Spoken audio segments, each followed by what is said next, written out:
ASMR Magical Tools.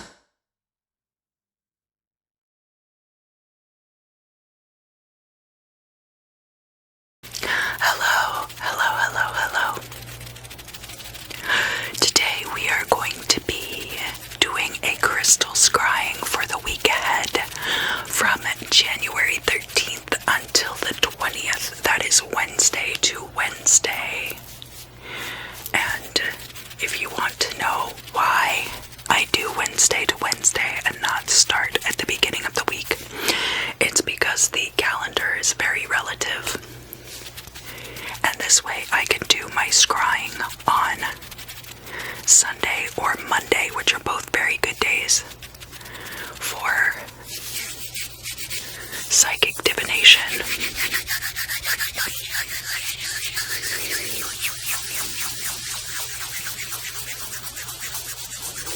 Maybe at some point I should do a video about calendar and possibly wrap some planetary correspondences into that.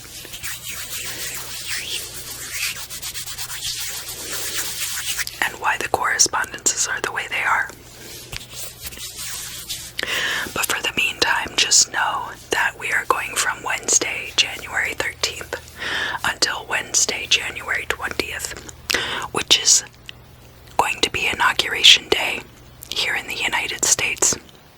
And that's all that I'm going to say about politics in this video.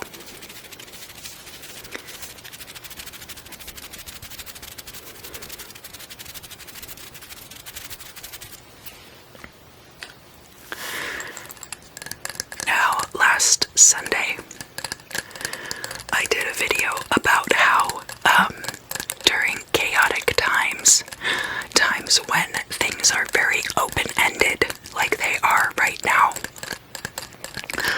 it's a very good environment to manifest, especially things that you really want to have happen, right? But there are certain blocks to that. One of the biggest blocks to your manifestation is fear. Now, there are ways to deprogram your brain from feeling fear about certain things. One of these methods is called eye desensitization, eye movement desensitization and reprogramming, EMDR, and it is often talked about in the context of PTSD and trauma recovery. But if you are working on manifestation, it's also important not only to clear your trauma, but to clear any fears that you might have. So how does it work? Well, they discovered that lateral eye movement, like this, back and forth, like watching a pendulum on a clock, possibly. That eye movement is the eye movement that you use when you are walking forward, when you are using forward motion, forward locomotion. Do the locomotion with me. So, when you are moving forward, your amygdala, your fear response, which starts in the amygdala, is deactivated, okay? Hold on.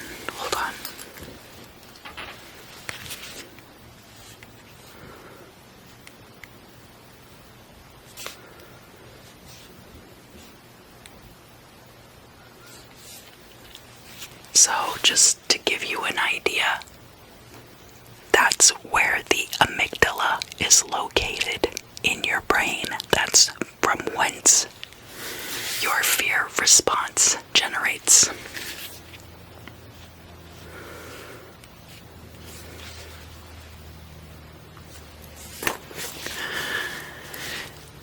And the way that the technique works is that you recall in as great or as little detail as you feel comfortable your fears.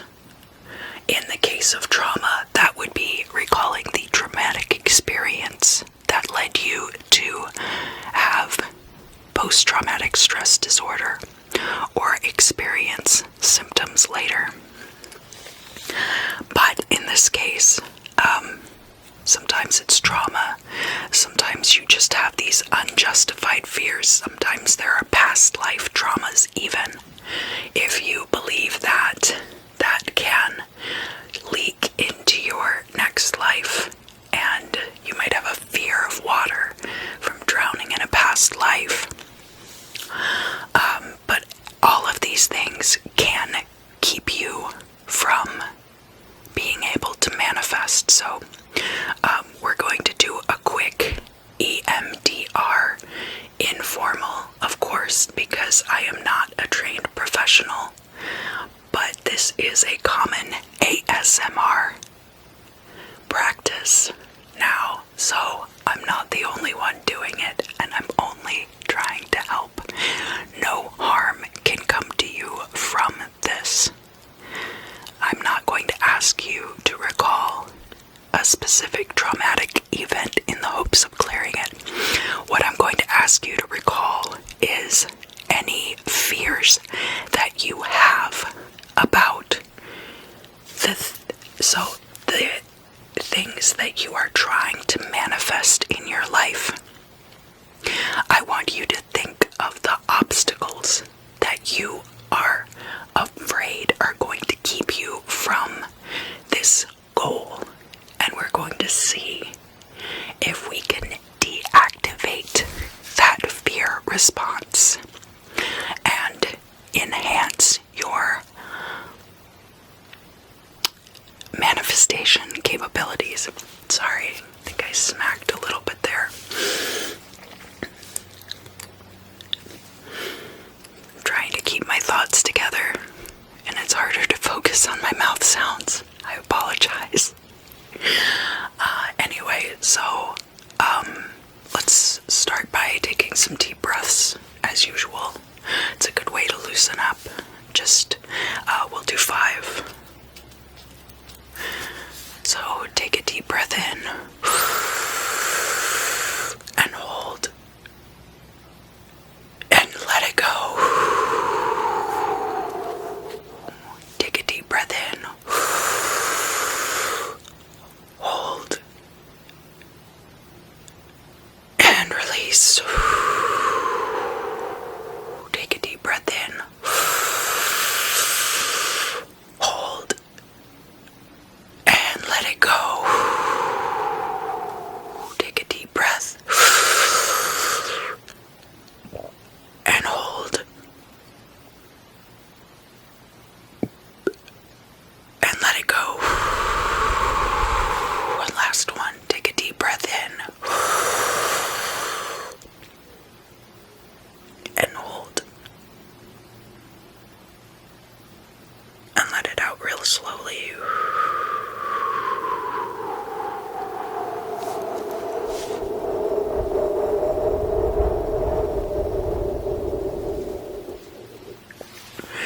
Perfect.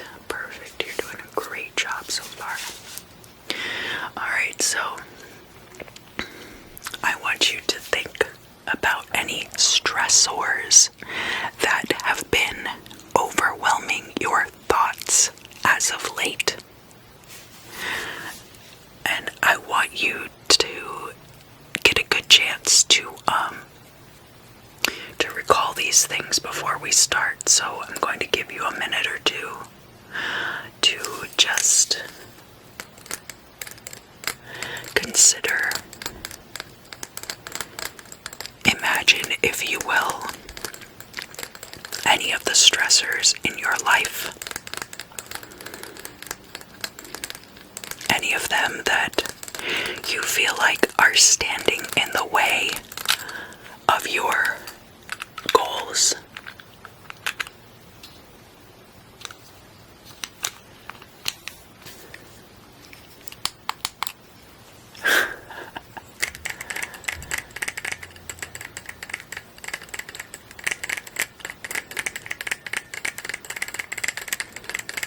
Whether it's unpaid bills or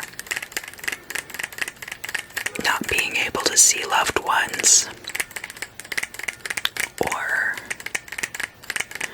car problems or problems at work. Alright, and if you're ready, let's begin. I'm going to shine this light across the screen, and as I do that, I want you to create a narrative, a running narrative of all of these things that you're recalling. And just watch the light move back and forth, alright?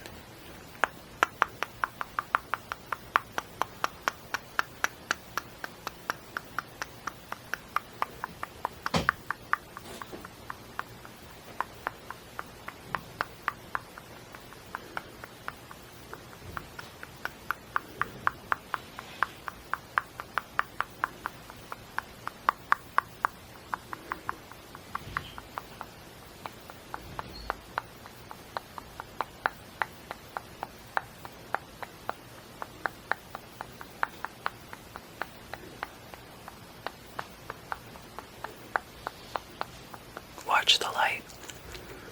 Make sure you're watching it. Yeah, keep going.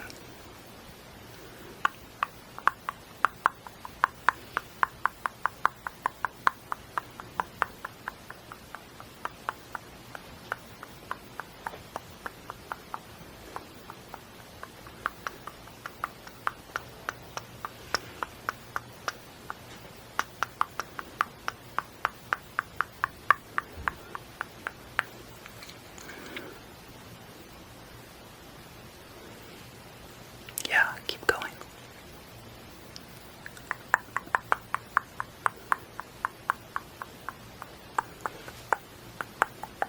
Gee, slow week, huh?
So of course, the next portion of the video is going to be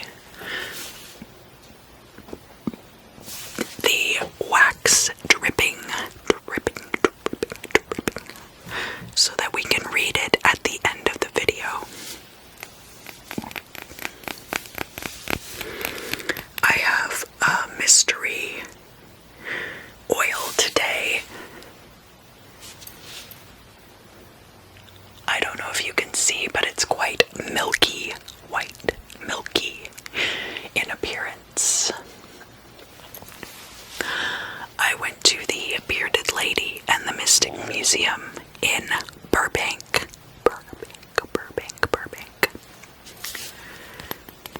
And they had a small receptacle near the cash register. And it was full of mystery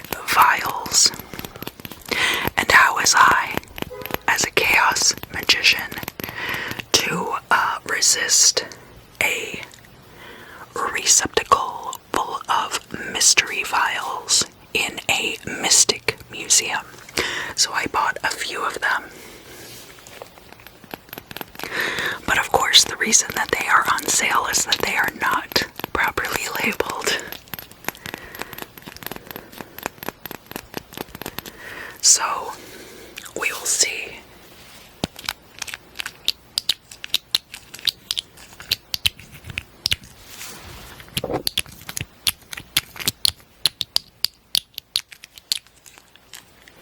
We shall see how it works. It's got a very fresh but slightly sour odor to it. And of course, get my water basin and just pour a few drops in there.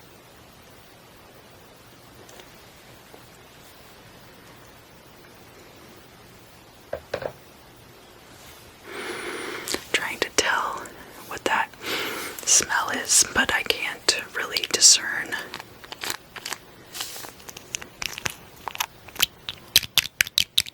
Can't discern that aroma.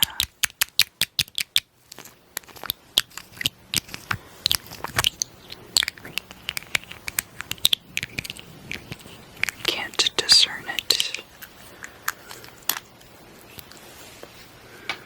Which is fine because now it's all over my hands.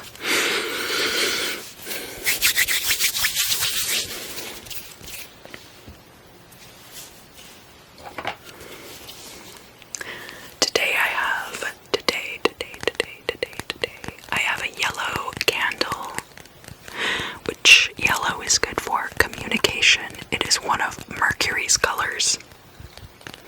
It's important to differentiate sometimes between yellow and gold. You can use a darker yellow as a gold color. I am wearing my gold socks today, for extra solar power.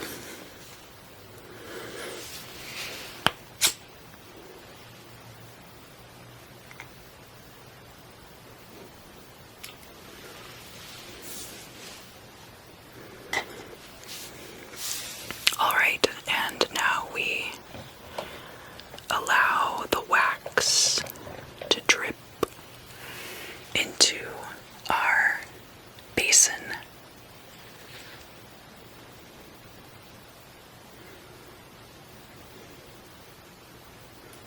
And this time I'm actually not looking at the water level very much.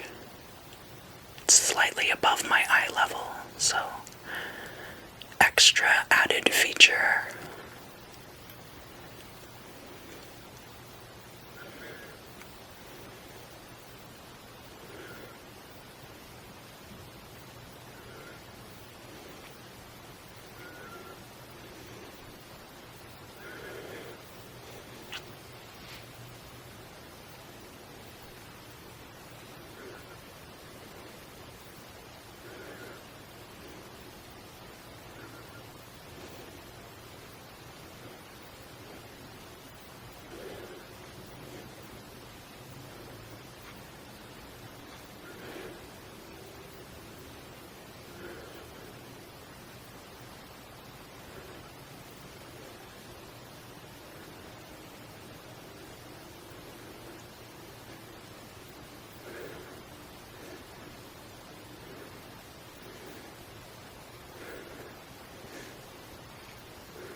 Alright, I think that's good enough for now. If you have any residual residuals that you want to get rid of. We'll just feed them to this candle before I extinguish it. Obviously, we want to do that after the divination part.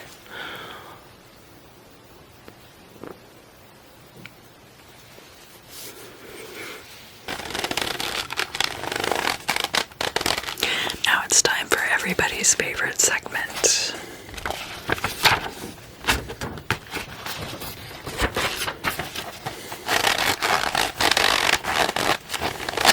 I mean, I'm not sure if it is, but it usually just takes me a long time to get through this part. We're going to talk about the ephemera for the week ahead, starting on Wednesday the 13th. So either Tuesday the 12th or Wednesday the 13th, depending on which coast you live on. If you live on the Pacific coast, the new moon will be occurring on Tuesday. If you live on the East Coast, the new moon will be on Wednesday, and it is in Capricorn, which means that in that period of time, the moon in Capricorn will also be conjuncting the sun. It is a new moon, and Pluto, which is also in Capricorn. So that's a very interesting energy to be working off of if you're interested in the death and renewal of cycles kind of energies, and especially as it relates to Capricornian energies, which can be very practical, very business-minded, and also relate to resources around you that you are able to use to your benefit. So then on Wednesday, the moon is going to enter Aquarius. But before that, very early in the morning, we're going to have a square between Saturn in Aquarius and Mars, which just entered Taurus not too long ago. Which day was that? Oh, right, Wednesday the 6th. How could I forget? Yes, so Mars entered Taurus on Wednesday the 6th, and actually Mars is not going to be in Taurus for very long compared to how long it was in Aries last year when it kept going into retrograde. But this square between Mars in Taurus and Saturn in Aquarius, so later in that day, the moon is going to be conjunct Saturn, and then also be having its own square with Mars in Taurus, right? So let's look at all of these energies together, shall we? So the moon and Saturn, what do they have in common? The moon is like hidden things, can also be emotional energies, and Saturn can be related to death, can be related to renewal of cycles, but is mostly related to concretion and establishment and these long-term energies. So, and especially as it relates to Aquarian energies, this could be a very group-oriented energy. Aquarius is also an air sign, so that's a very,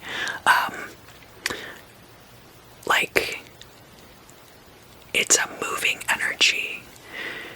I don't want to say fluid because it's not water. I don't want to say rapid because it's not necessarily rapid, but it is turbulent at times. It can be a gentle breeze, it can be a hurricane. So as we're looking at this air energy with the moon and Saturn, and then that squaring Mars in Taurus. So Mars in Taurus, this Mars in Aries energy that we had last year, progressing into Mars in Taurus. What does that mean? Well, Mars in Aries is all these beginnings, things beginning, but then, and a lot about the self. And so Mars energy is a lot about the self. It can be very aggressive, and Taurus is the ruler of the house of possessions. So we're talking about finance, we can talk about possessions, we can talk about wanting to have stability in your life, and aggressively fighting for that. We're going to have a trine between Venus, which is now in Capricorn, and Uranus in Taurus. And Uranus in Taurus is, again, an energy of like groups coming together to determine the fate of a possession or property. Venus in Capricorn being, in this case, can be related to personal finances and not necessarily gain of wealth the same way that Jupiter is, but Venus can also have to do with money, gold coin, right? That hustle, that's kind of Venus energy. So Venus in Capricorn in this case could be like side gigs becoming full-time jobs, your YouTube channel, your dog walking service, all of these types of tarot reading, all of that. And there being a trine there with that Uranus in Taurus. If you are thinking of starting your own small business, this would be just as good a time as any to do that, honestly. We're going to have a sextile between the moon in Aquarius and Chiron in Aries. Now, Chiron is going to be in Aries, I think, all of this year. Yeah, there's going to be a Chiron retrograde in like July and August and September and October, November, December. So, Chiron will be in Aries like all of this year. And that energy is, again, it's about healing the parts of the self that are selfish or that are impatient for results or start things and don't finish them. So this sextile with the moon in Aquarius could be hidden relationships with people that end up helping you out with that, healing that part of yourself. We're also going to have a conjunction between the moon in Aquarius and Jupiter. So, again, we've got like this cycle where now it's Saturn and Jupiter, and they're both in Aquarius. And so we've got the concretion, and now we've got the wealth and expansion coming through. And again, this can be hidden resources related to groups of people that you know. It can also be about emotional ties to friend groups as well. And then as that relates to wealth and expansion, there could be a lot of things opening up within your social circles that will promote wealth and growth. And then at the very end of Wednesday, we've got a square between the moon in Aquarius and Uranus in Taurus. So now that Mars is in Uranus, we've got this interesting little combo where we have Mars coming in, this action energy, and then it's followed up by Uranus in Taurus. We want stability, and we want it now. And then how does that relate to everyone overall? What does everyone's stability look like together? Thursday, Uranus goes direct. That's like first thing that happens in the morning. We also have a conjunction, so Mercury also is in Aquarius. We have lots of planets in Aquarius right now. And Mercury will be going retrograde, I think, in a couple of weeks. Yeah, on the 30th. So, I wouldn't worry about that too much, honestly, because Mercury retrograde is, that's just what it is. It's gonna kind of pick apart all of those parts of supply chains that aren't working, and people find that annoying. But honestly, that's just what happens when things aren't set up properly, and you're not gonna know that until the system fails. But Moon conjunct Mercury in Aquarius, right? So, again, these emotional ties to friend groups, hidden resources within friend groups, or hidden things within friend groups. And then Mercury is not only about communication, so we've got that adding to this situation, which will be good, but also about new ideas, so that Aquarius can have to do with new ideas, and Mercury can also have to do with new ideas. So then you've got all these great ideas potential there. Moon can also be artistic and creative endeavors, so that comes into play as well. We've got then later in the morning, so all of this is going to happen before 9 a.m. on the East Coast, right? We've got a conjunction between the Sun and Pluto in Capricorn. They both conjuncted the Moon when the Moon was in Capricorn, and now they're conjuncting each other. And again, Sun and Pluto are both very representative of cyclical energies. One cycle ending and another beginning. The Sun goes up and around and comes down again. And Pluto being kind of like Schrodinger's planet, where it either is a planet or it isn't a planet, but we have to go out there and look at it, I'm afraid, before we'll be able to make a final determination.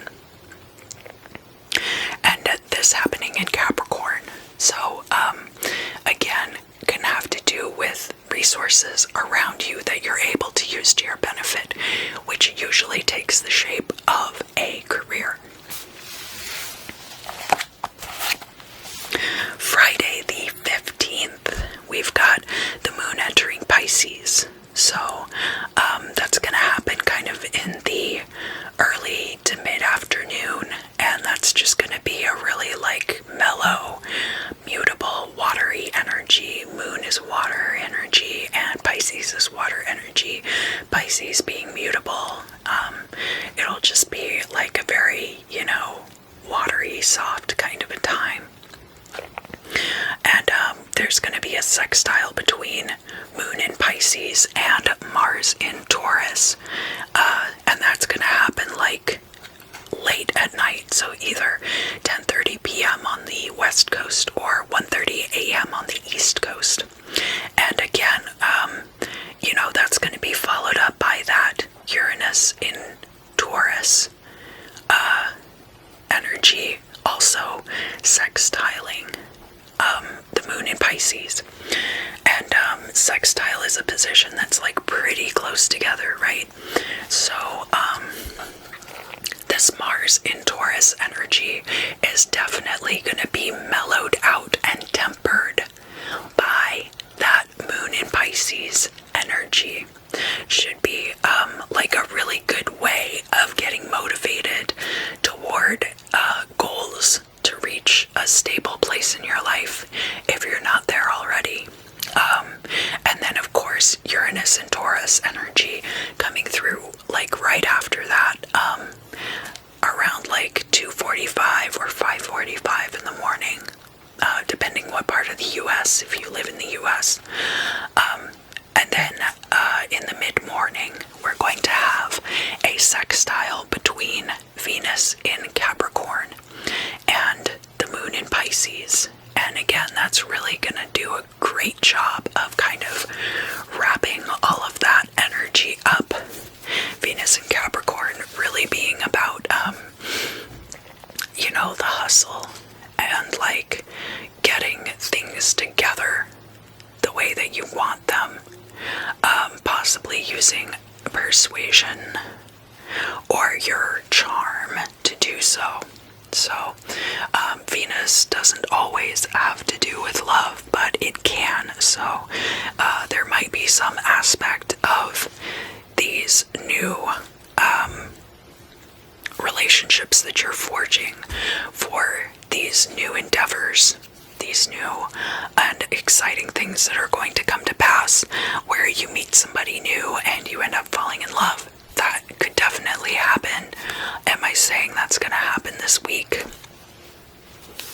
Maybe. But it's not like the predominant energy of what's going on here. So let's keep moving. We got Sunday the 17th. There is going to be a conjunction of the moon and Neptune in Pisces. Watery energy. Great time for introspection. And the moon is also going to sextile Pluto. So there's going to be an opportune period that starts when the moon sextiles Pluto, but it's also going to be like that conjunction of the moon and Neptune can be like wrapped up in this as well, where it's a great time to be inspired and embark on new adventures and projects. And that's going to end when the moon enters Aries. That's either going to be 11 p.m. on Sunday or 2 a.m. on Monday. And we've got a square between Uranus in Taurus, which is now direct, and Jupiter in Aquarius. So, this idea of wanting stability for all, but maybe having ideas for wealth and expansion that don't include everybody, or trying to reconciling the needs of the many and the needs of the few, and ways to grow wealth that are sustainable for everyone. We've got a sextile between the sun in Capricorn and the moon in Pisces also, and that's going to be when the moon is void of course. Void of course. A very sexy time for the moon, just kind of wandering aimlessly, right? I'm kidding. But, so sun in Capricorn is a very structured energy, right? Very practically minded, very, directionally oriented, knows what it wants. Moon in Pisces, however, can open your mind up to new possibilities that maybe you didn't consider before. So that could be an energy that you find helpful. And then, of course,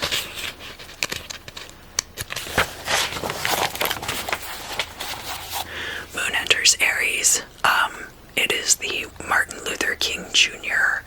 Day of remembrance and encouragement for the future, I like to think.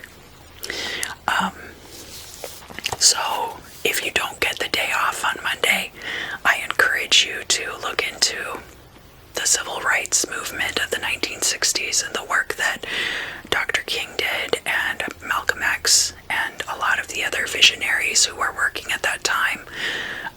I'm not going to go into politics, but I think it's important to remember how far we've come and how far we have left to go. There's going to be a couple of sextiles between this moon in Aries and then, of course, Saturn and Jupiter.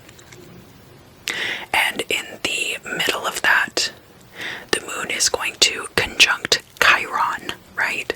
So moon and Chiron conjunction, a very good energy for healing any of those energies related to like being impatient, being selfish, starting things and not finishing them. But the moon also bringing to light things that are hidden, the emotions that are involved in that, and then can also be, if there's an artistic release to be had, that could be coming out as well. But these sextiles with the moon in Aries, right? So we've got Saturn in Aquarius Aquarius coming through first, and that's going to be concretion, but concretion with some hesitation. Like Saturn is a very pedantic energy to begin with, but because Aquarius is air energy, you've got all this movement, and it makes it much more difficult to lay down a solid foundation, which in some ways, now remember that Saturn can also be a ruler of Aquarius. And I actually had a friend, well, I mean, as far as I'm concerned, we're still friends, but I haven't spoken to them in a long time, who was an Aquarius, and actually was much more, or who is an Aquarius, and is much more tied to Saturn energy than your Uranian energy. Because that being forced to work against the wind can make the process even more pedantic, which of course plays into that Saturnian energy even more.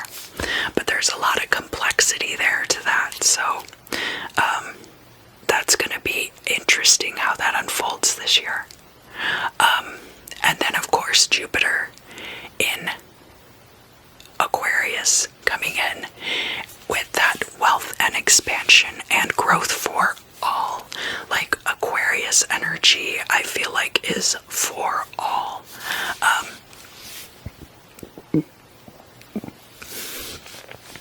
And with the moon in Aries, of course, we talked about hidden sources of frustration related to the self can come out, and so those things being dealt with on Monday. Tuesday, the sun is going to enter Aquarius, so that means then we'll have the sun, we will have Mercury, we will have Jupiter, and we'll have Saturn, all in Aquarius at this particular time. The moon in Aries is going to square Venus in Capricorn. Now, squares can be kind of difficult energy, and there might be some things that come out that make it difficult for you to, it's kind of the energy of those videos that you might see come up on YouTube that are like my client from hell stories, where people who are hairdressers and cosmetologists and tattoo artists all talk about the clients that gave them the worst time. Well, this might be that kind of energy.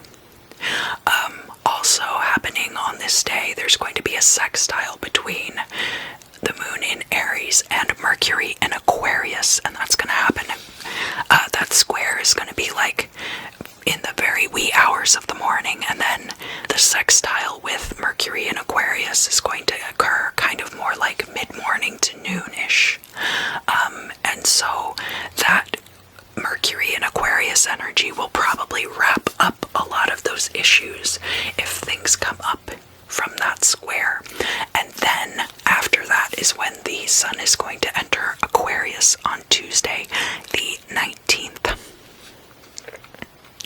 Wednesday, the 20th, is my father's birthday. He's like right on the cusp of Capricorn and Aquarius. Very interesting energies to grow up with, I'll tell you what. We have a square between the moon in Aries and Pluto in Capricorn. So remember, I've talked about how Pluto is this transformational type of ending energy. It has to do with death, but more like death is a transformation than death is the absolute end. Whereas Saturn is more like the eternity that comes with immortality. And so this transformational energy, again, working with whatever comes up with this moon in Aries for you in particular, where the moon in Aries is, it can be hidden or emotional or artistic things that are related to your sense of self, beginning things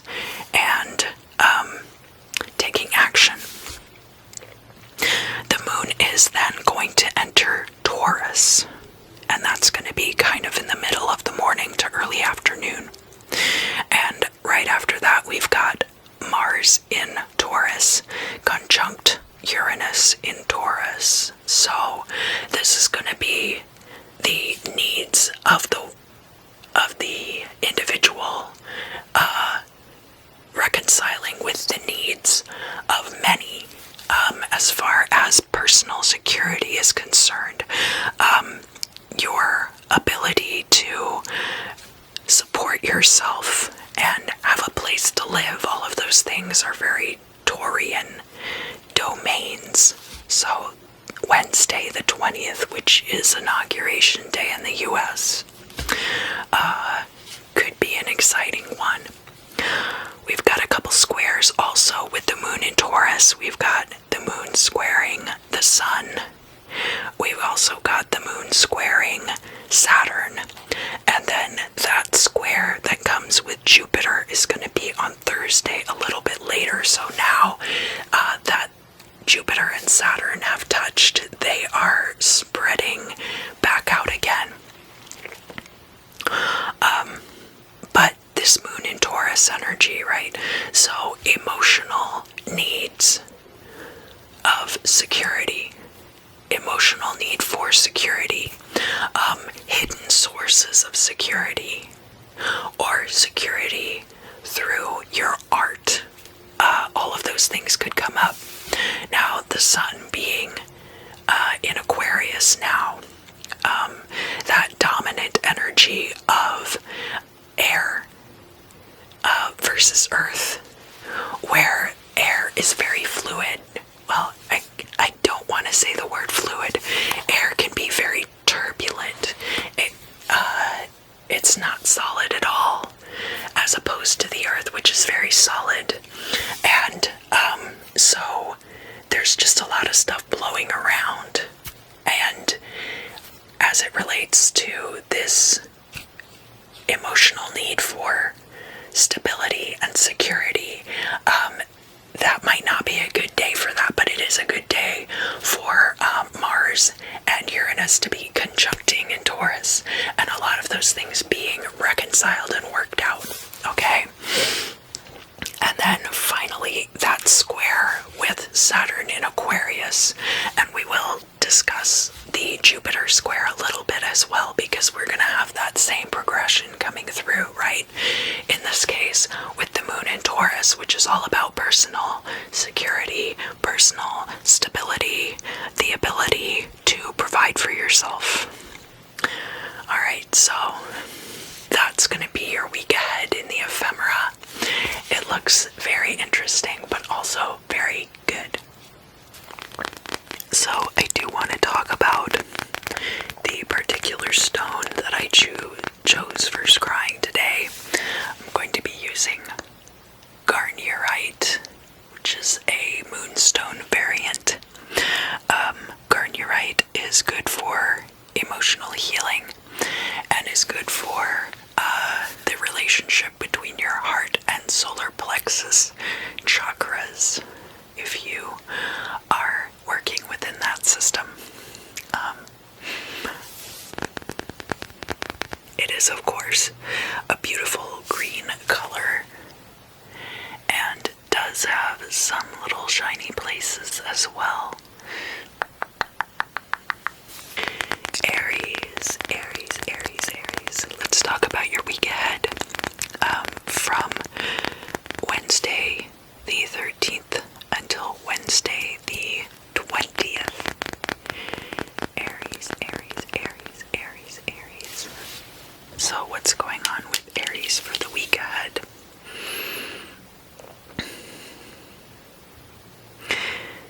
Sunshine and the rain. I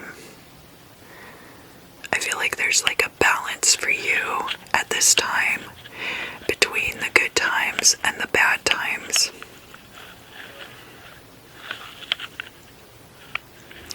And that you do get some sunshine from time to time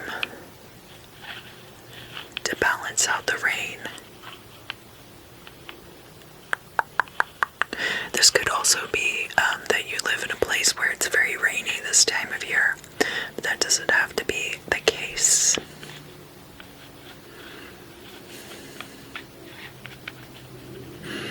all of this rain is going to make the flowers grow for you. There's always that, I'm sure, being born. Some of you in April, you've heard April showers bring May flowers.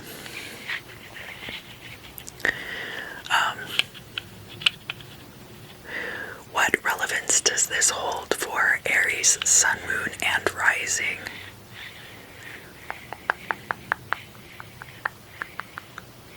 Give yourself space to grow. So you can be a little more gentle with yourself, and that's part of it, but there's also part of it where you want to make sure that the systems you are setting up in your life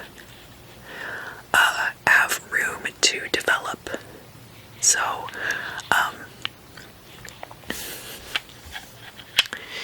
not just having the mindset of I don't have enough room to work on my projects, and I don't have, and I need to clean out my car. My car's full of stuff. I can't take anybody anywhere. This is a good time to rectify all of those situations, even if you feel like there's nothing to be done about it. I feel like it's very important for you coming up to have room to work on, to have an office space that's a dedicated space to work on, either to have a workspace at home or to work on projects, and that you're gonna need good dedicated counter space in order to be able to move forward with your life. And maybe you've been working out of your car because you don't have enough space in your house, or to keep everything organized. Maybe there's space in your house, but it's the dining room table, and so every time you eat a meal you have to clear off the whole table, and so it just has become easier to work in your car for some of you, rather than trying to create a workspace within your house. But you're really gonna want to make sure that you do that, because it will bite you in not too much time if you do not progress. That's part of your growth too, is making room for yourself in your life.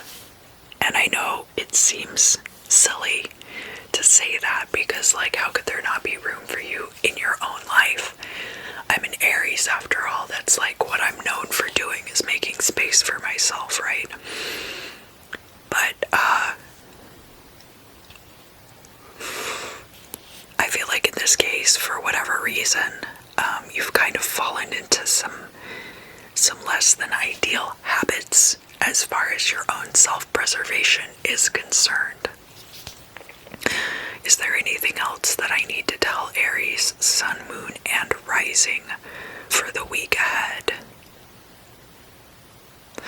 I think that's it. Just, make sure that you are making room for yourself in your own life. If you feel like you need to work out of your car because you can't make office space in your house, make office space in your house.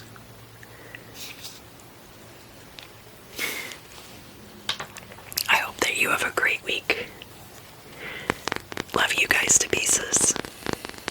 And I look forward to seeing you again very soon.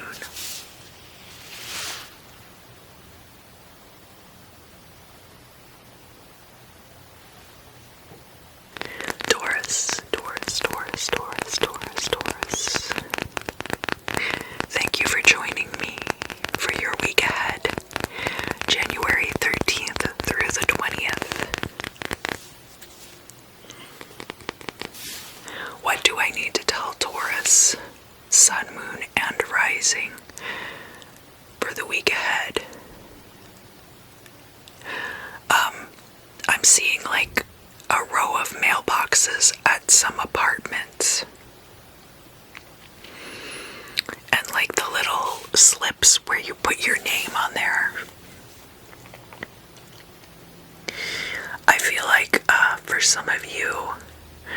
there's going to be a situation, Taurus, Sun, Moon, and Rising, where you put your name on that slip.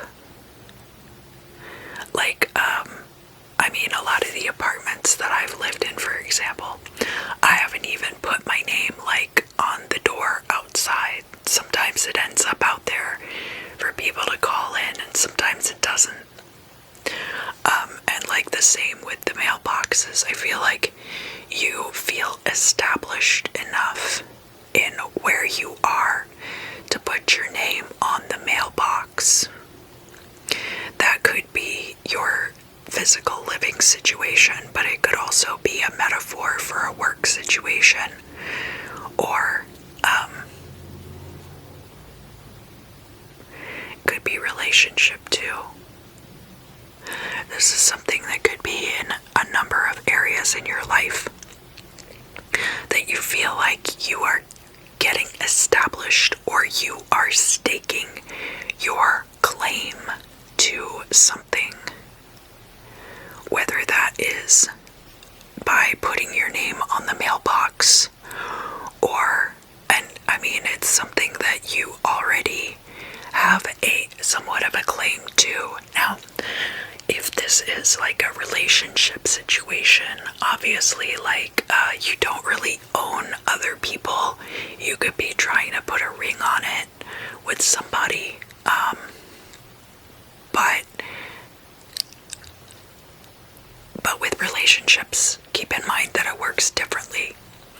That, that person, just because you marry them, doesn't mean they belong to you. But this, I don't feel like, is strictly any one situation in your life. It could also be a metaphor for paying off a car loan and getting the title to that car. It could be something like that also. So, a situation in which things are solidifying for you, Taurus, at this time. And I feel like it's something that you're really like digging your heels in, because you feel like you've worked really hard for it and that you deserve it, which I think is very valid, a valid way to feel about this situation. But it's okay to give it a little bit of breathing room, because it's like that 38 Special song. I don't know how many of you even know that song anymore, but it's like, hold on loosely, but don't let go.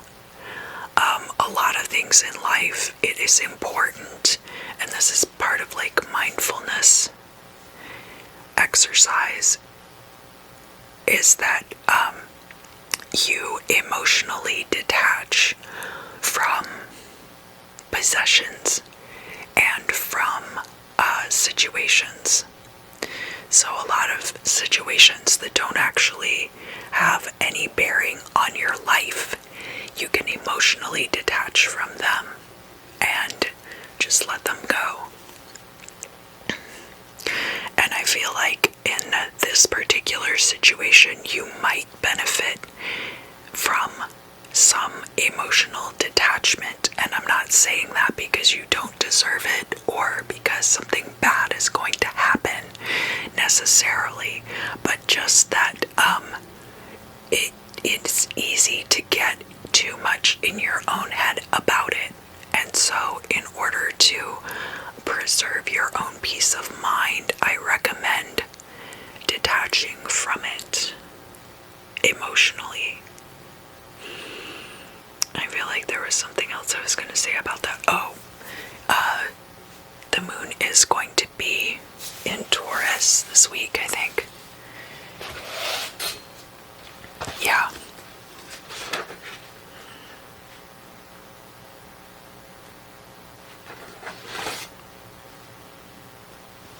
Starting on Wednesday the 20th, so going into the next cycle. So if you want to hear more about that, it's in the ephemera at the beginning of the video. But of course, Moon in Taurus has a lot to do with emotional attachment to possessions. A lot of people do also feel like the moon sign in your chart has a lot to do with your relationship to your parent, that is your mother. Like the sun sign has to do with your father, the moon sign has to do with your relationship to your mother. But I mean, there are a lot of different schools of thought on that.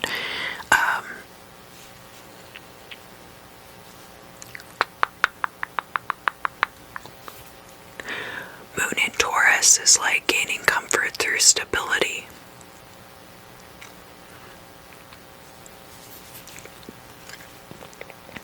So especially for you Taurus moon signs, I feel like that could be coming up. But of course, Taurus sun and rising signs aren't immune from that either. Is there anything else that I need to tell Taurus, sun, moon, and rising about the week ahead? You are valid and you are loved. I love you to pieces. I hope you have a great week, and I look forward to seeing you again very, very soon. Hello, Gemini, Gemini, Gemini, Gemini, Gemini, Gemini.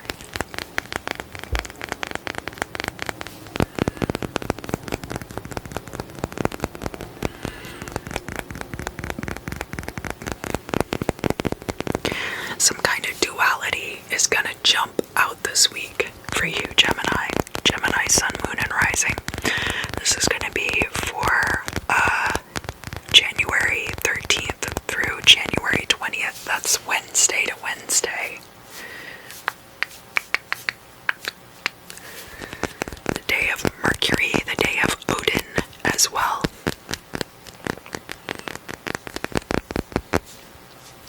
Why is the duality jumping out for Gemini this week? Because you're being asked to fulfill two very distinct roles. It could be lover and fighter. It could be master and servant. It could be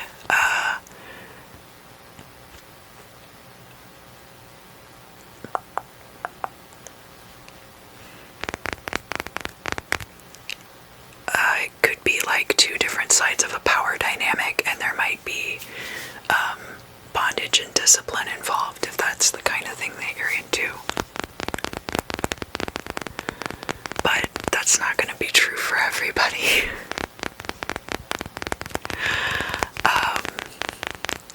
So, what else does Gemini need to know about this duality that's coming up in the week ahead? You're going to have to wear like two distinctly separate personalities, which of course is the place where you thrive, right? Kind of having these different aspects of yourself that you're able to tune into when you need to. But in this particular case, one side of it is going to chafe more than the other, and it's because of a power dynamic. So that I feel like usually you're kind of like in charge of your own business, whether you own your own business or whether you just have a general demeanor that elicits gravitas from others, or your own air of gravitas eliciting respect from others. Okay, sorry, I had to fix my words. Get out the whiteout. Just slather it all over that page. And there's going to be a situation where someone kind of hoes and hums and is generally just kind of like difficult about some things and tries to take you to task for something. And I feel like you started going along with it because you had a professional level of respect for this person. But there's gonna come a point this week where and I feel like you've seen this coming, that there was like a hint of this before, and you were kind of like, I don't feel like this person actually respects me professionally in some way. And so there's going to come a point where that becomes abundantly clear. Now, I don't think that they're going to be outright disrespectful to you. That is a possibility. But I feel like more than like a level of disrespect, it's just going to be like the situation is disrespectful to you. But that actually what makes it the most difficult is that they're being really polite and kind of like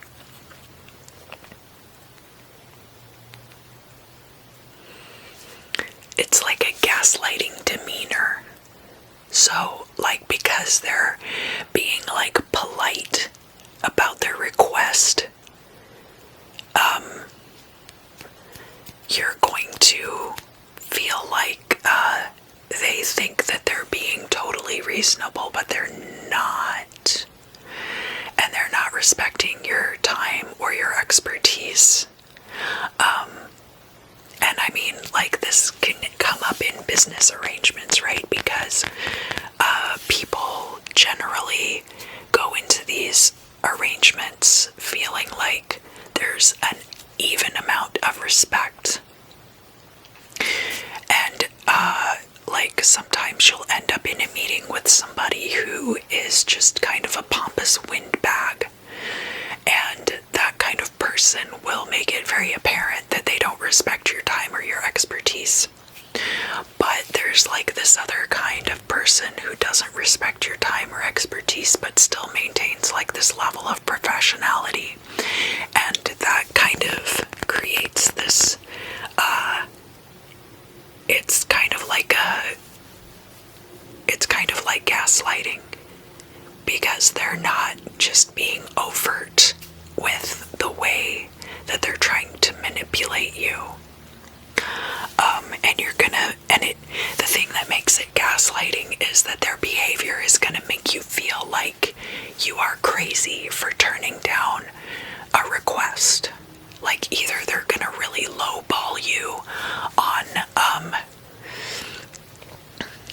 a negotiation and refuse to budge from that price.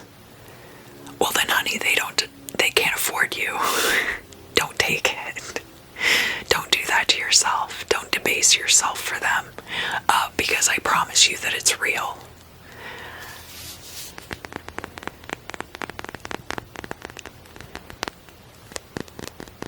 What else does Gemini, Sun, Moon, and Rising need to know for this week ahead?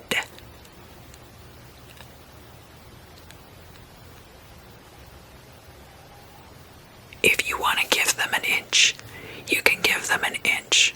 They cannot just take a yard from you without you granting it to them. So know that as well.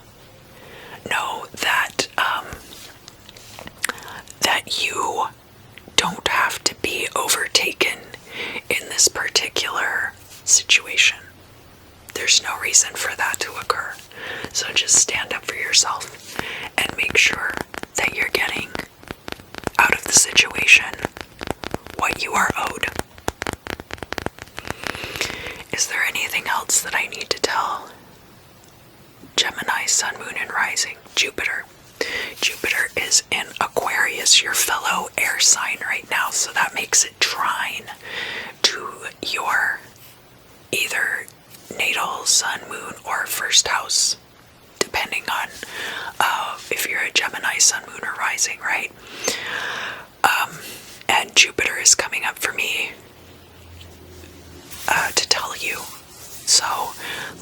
Jupiter's doing. I have the ephemera at the beginning of the video. Make sure you listen to that. And it's possible that some of you have like Aquarius placements as well. So,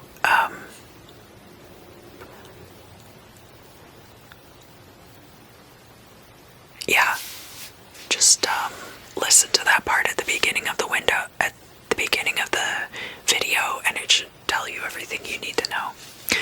Is there anything else for Gemini, Sun, Moon, and Rising this week? Give us a big kiss. I love you guys to pieces. I hope that you have a great week ahead. I think you will. And I look forward to seeing you again very soon. Hello, Cancer. Cancer, Cancer, Cancer, Sun, Moon, and Rising. This is going to be for your week ahead, January 13th through the 20th. So, Cancer, what do you need to know for the week ahead? Lacunae. So, a lacuna is a hole in a manuscript. A hole that might have erased part of a word or sentence. And when you're working with ancient manuscripts and you're doing translations, lacunae often erase parts of that work, and it's possible that you could lose information that might be important. So I feel like that might be something that occurs for you this week, Cancer, is that there is an important piece of information that ends up getting unintentionally erased. And because of that, you don't get all of the details that you need for something. For what, though? For you to survive? Well, that's kind of harsh. No, I don't think it's quite as dire as that, but it's going to be something where is there a way for Cancer to pick up this missing information? Listen very closely and carefully to what the people around you are saying.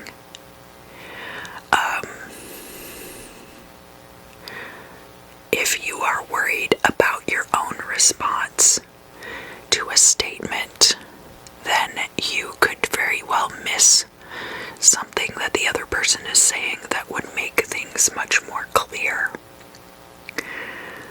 But it's not just Cancer, Sun, Moon, or Rising. It's not just the people around you that you know. This is coming from like a person maybe that you don't know. And it might be something where you have to read between the lines. That there's like something missing in what they are saying. And that you need to assume something to fill in that gap. And that assumption might be, I'm holding a weapon, or that I intend to cause you harm. Now, I'm not saying that that's going to be the case for every Cancer, Sun, Moon, and Rising, but it definitely could be a factor for some of you this week.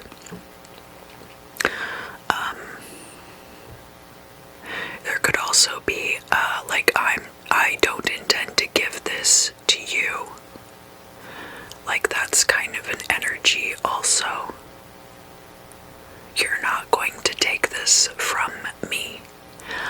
Which, is not a typical Cancerian thing to do. Usually Cancerians are very, empathic and sympathetic toward other people's states of being, and are not the kind of person who would take something by force. But somebody can't tell what your sign is just by looking at you, and furthermore, is like, even if they knew you were a Cancer, they're not going to realize like the complexity of that just by looking at you in your face. It's very easy for things to be misconstrued, especially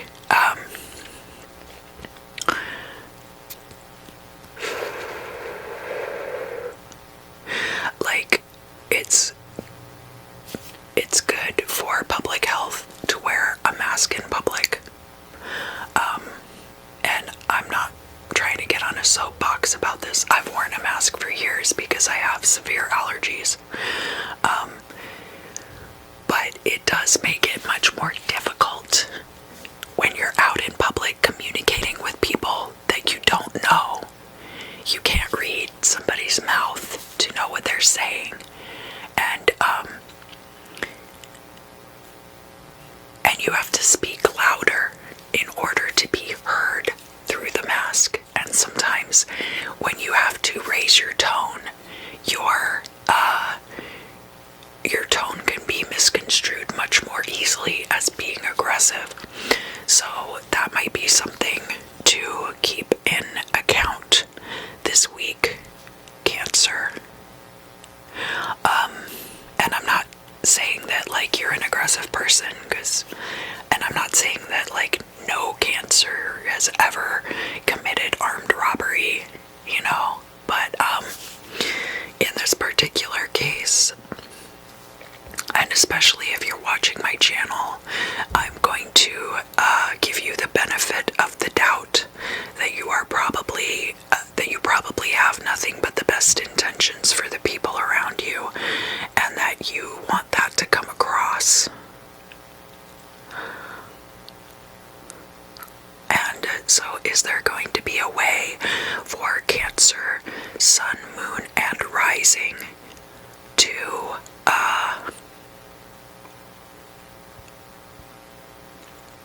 combat this any misconceptions that might arise?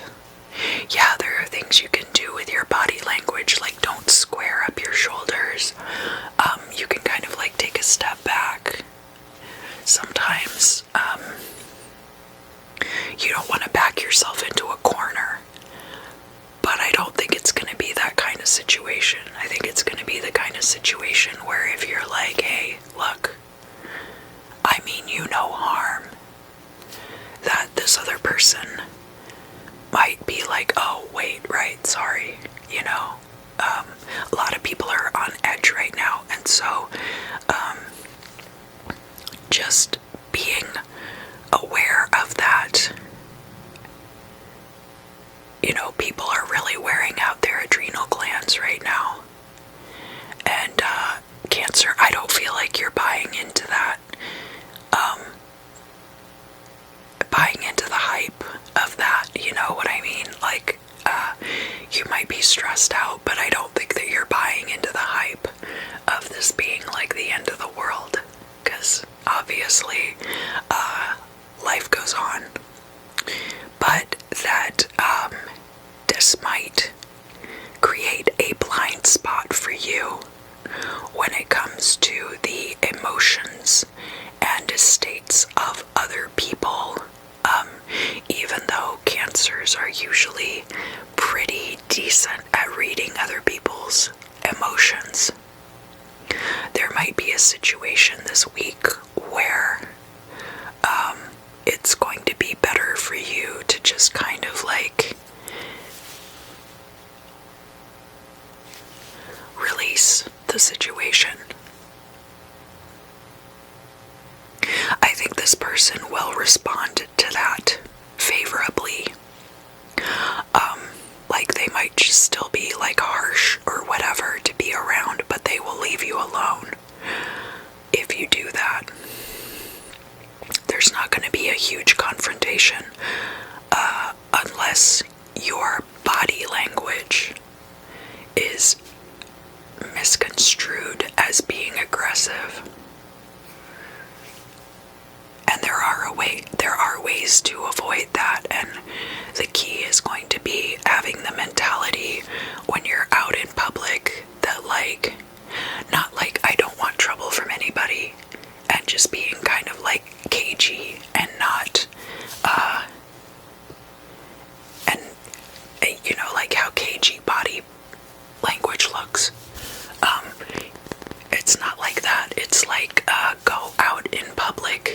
with the attitude that everyone you meet, you wish them nothing but the best. And like really focus before you leave your house to go do things on like radiating love outward from your heart.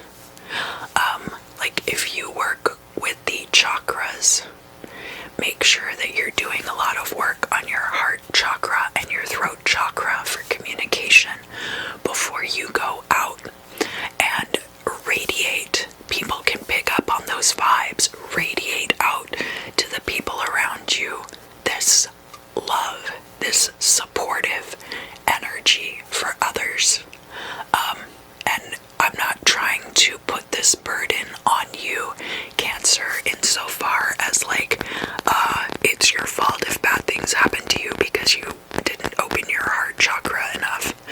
I'm not saying it like that. I'm saying like people will respond to your good energy favorably, and so I encourage you to cultivate that.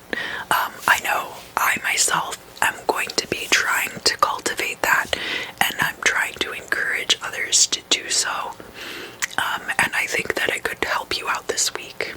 It will help you fill in the lacunae in other people's emotional language, and that could be useful and helpful to you. Is there anything else that I need to tell Cancer, Sun, Moon, or Rising and Rising signs for the week ahead?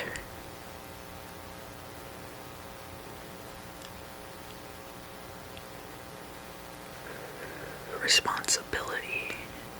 It's not your responsibility.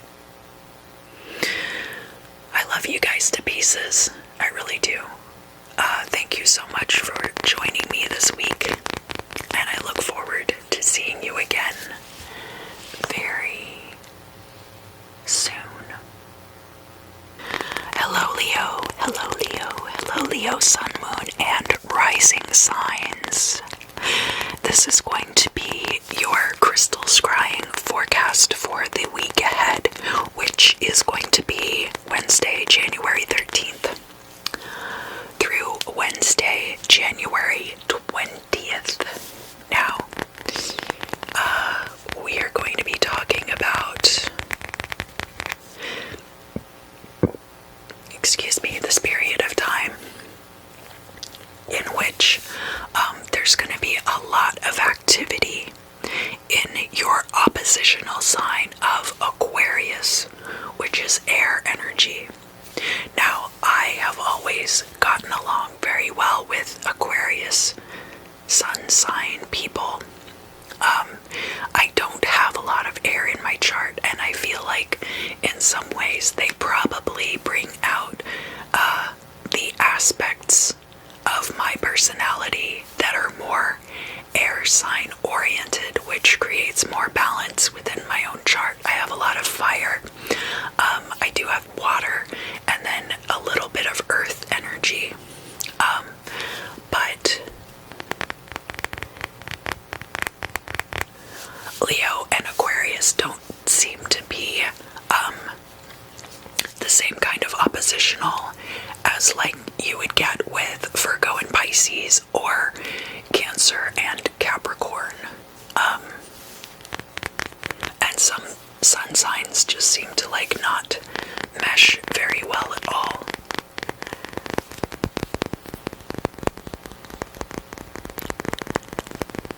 Aquarius is a fellow fixed sign, so there is slightly less turbulence. There we go, I used the correct word for air that time. Than some of the other air signs, like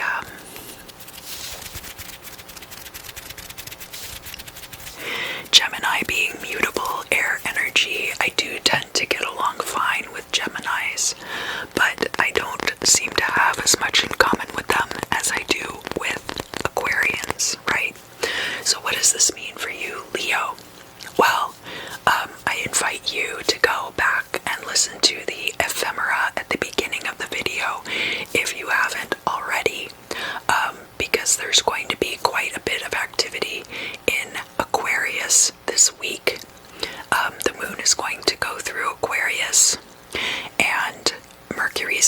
Aquarius right now. The sun is going to be entering Aquarius, and Jupiter and Saturn are in Aquarius right now as well. So that is a lot of activity going on in your oppositional sign. And a lot of times when there is a lot of activity going on in the sign that is opposite to yours, it will affect you as well. And I do feel inclined to bring that up as part of your reading.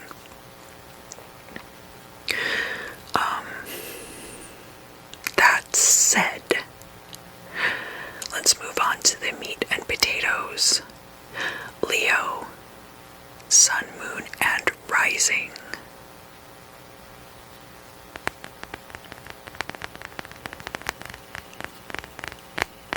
Leo the leopard. No.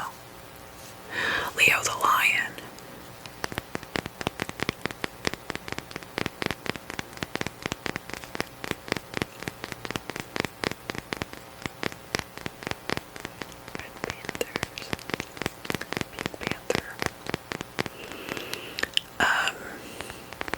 Like a lot of other big cats get thrown in with Leo energy.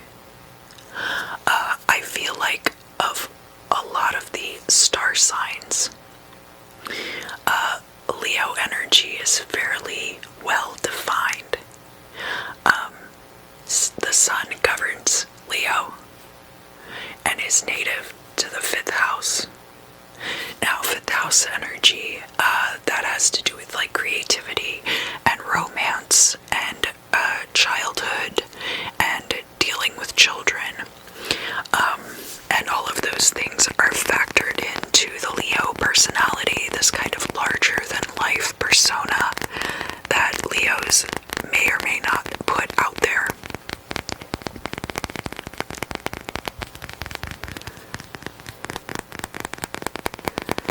But it's like, it's very distinctive.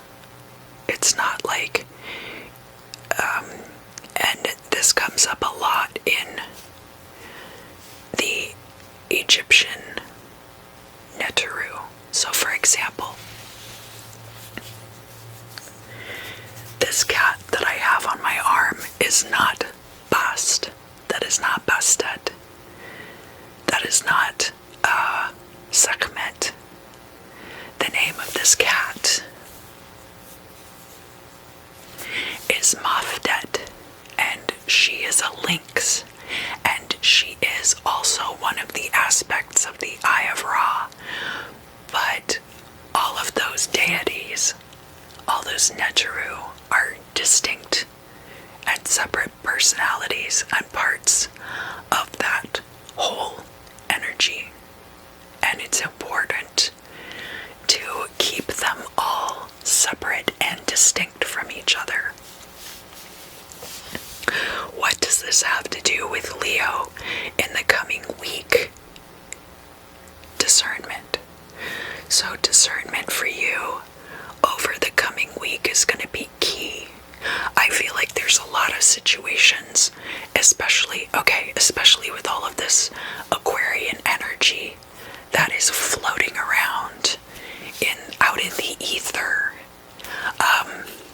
that because of these situations having some very fine detail differences,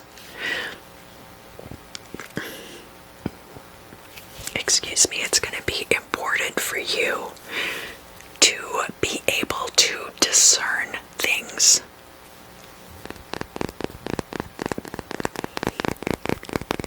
The slight differences between a puma and a lioness. The differences between a lynx and a wildcat and a palace cat, and all of these different subspecies. A differentiation between all these members of the feline family. It's going to be that kind of an energy. This is this, but it's not this. So there's going to be a certain amount of categorization that's going on with you this week, and figuring out how to organize. It's like this is not you like organizing your house or your office necessarily, but there's going to be a mental organization that's occurring so that you can be more effective overall with what you are accomplishing. I know that I myself am working toward a lot of different manifestations that I would like to see come to fruition, regardless of what other situations might be going on. And as I think I've mentioned before, I did mention it was in a video I released on Sunday.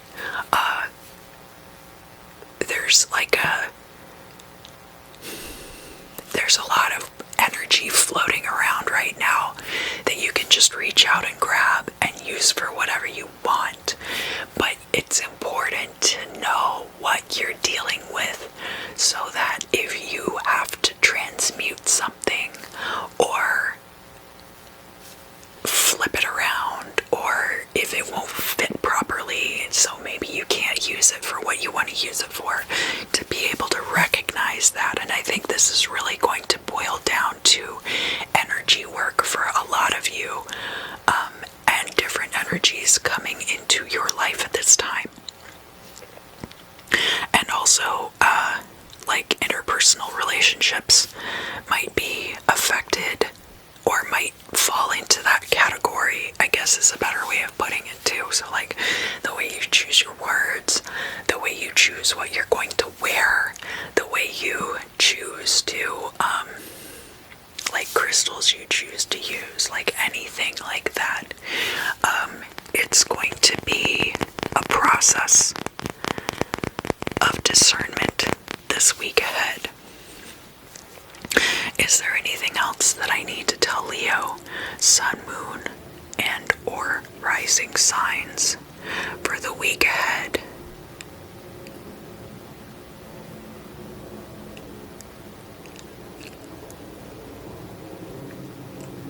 Just get ready. Put your dancing shoes on. I hope you have a great week. I love you guys to pieces. I really do. Thank you for joining me, and I look forward to seeing you again very soon. Hello, Virgo. Hello, Virgo, Virgo, Virgo, Virgo, Virgo, Virgo.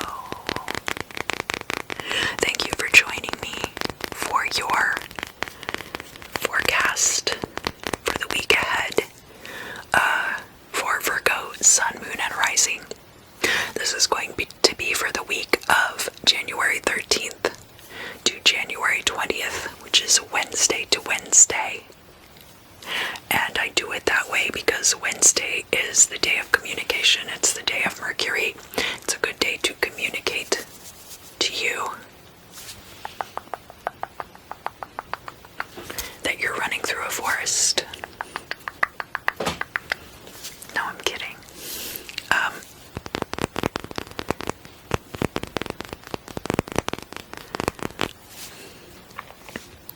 Virgo, what do you need to know? Virgo, Sun, Moon, and Rising. What do you need to know for the week ahead?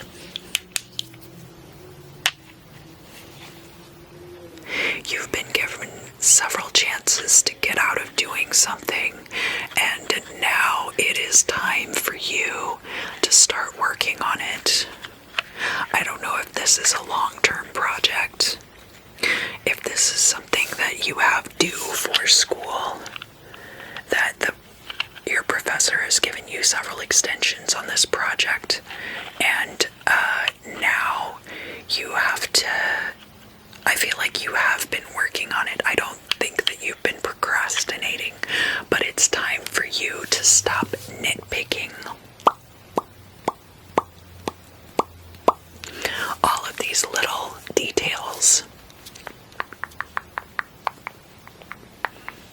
It's time for you to stop nitpicking the little details and give it a final polish and turn it in. And for some reason, I feel like this project, whatever it is, maybe it's for work, maybe it's for school, maybe it is like a project, like an art project that you are doing as a commission or something like that. I feel like whatever it is, it's time for you to iron out the final details and submit it. Like this week, it's gonna be done and it's gonna be finished. Your baby is ready to come out of the oven, and you're gonna let it cool on the windowsill, and everything's gonna be fine, and then you're gonna submit it. Why is this coming up for Virgo this week? You're gonna do a great job.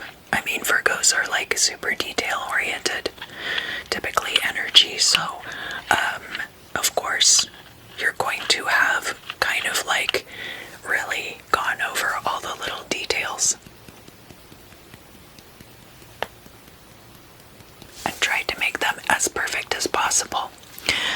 But at some point, you are a mere mortal, just like everyone else, and you're gonna have to just turn it in. You're gonna just have to be done with it and turn it in.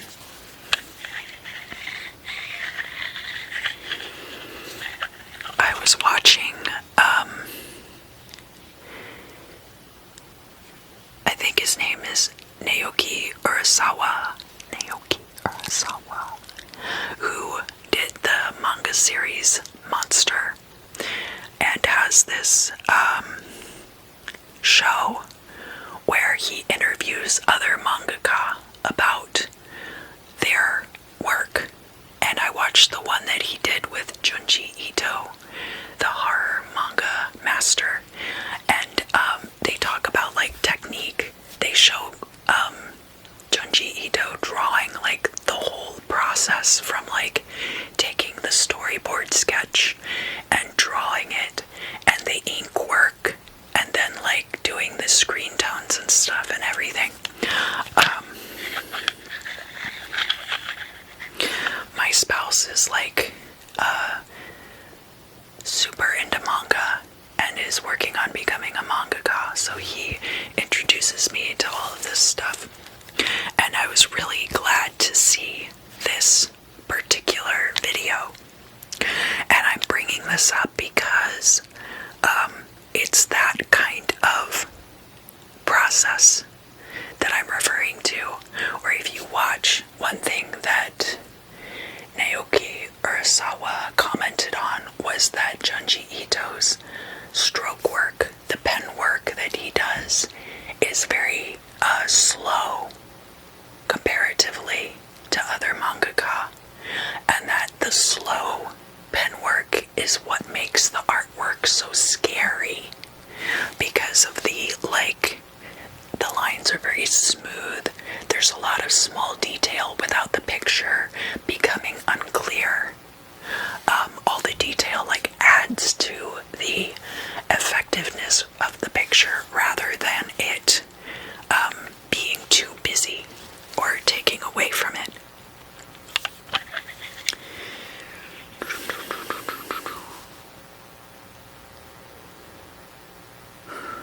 They're not going to give you enough credit. That's kind of like the crux of it too, is like no matter how much work you put into this thing, you're not gonna get the credit that you deserve for how much work you've put into this. Like, people are gonna look at it and it's gonna look so effortless. It's not like I'm not saying that because like you're not gonna get a good grade or it won't be received well, because the thing about this thing, I feel like you have put so much effort into it that it looks totally effortless, and therefore you're not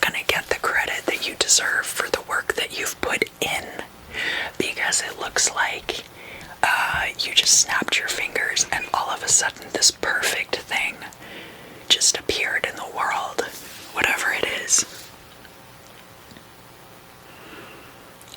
7 hours.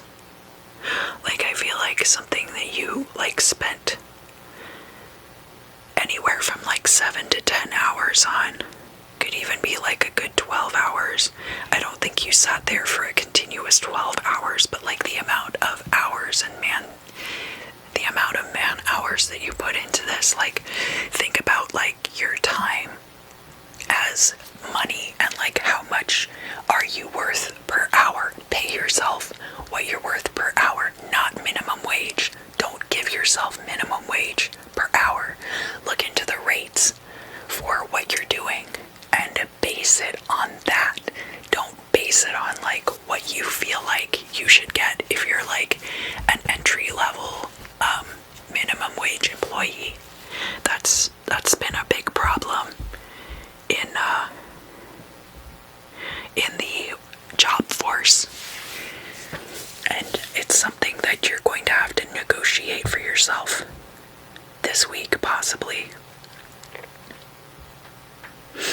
Maybe even more, like, because your expertise is wrapped up in this as well. So think about it that way. They're not just paying for your time, they're also paying for your expertise. And I want you to feel like that your expertise is worth paying for. Is there anything else that I need to talk to Virgo about for the week ahead, Virgo, sun, moon, and rising? Give yourself a pat on the back. You have done a great job. Great job. Great job. Great job. I love you guys to pieces. I really do. Thank you so much for joining me today. And I look forward to seeing you again very soon. Libra. Libra, Libra, Libra, Libra.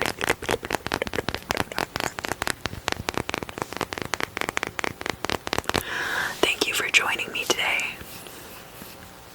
I hope that you're having a great 2021 so far. This is going to be for Libra, Sun, Moon, and Rising for the week ahead. Wednesday, January 13th through the 20th. So Wednesday to Wednesday. Wednesday to Wednesday.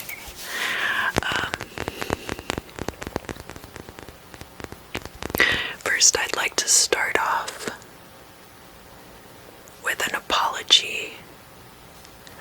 Not from me to Libras, but from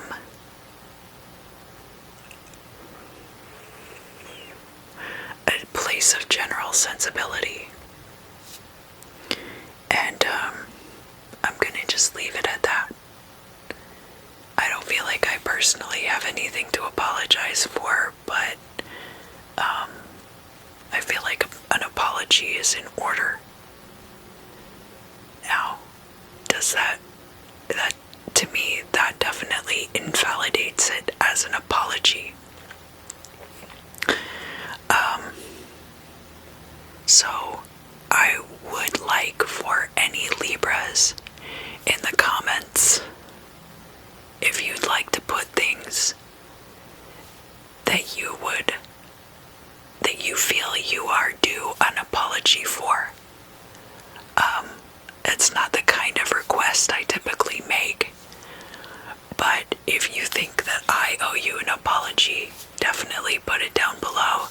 If you feel like you are owed an apology from anyone else, you should put it down below. I do want to hear from you and get to the bottom of what that's about. Libra, Sun, Moon, and Rising for the week ahead. What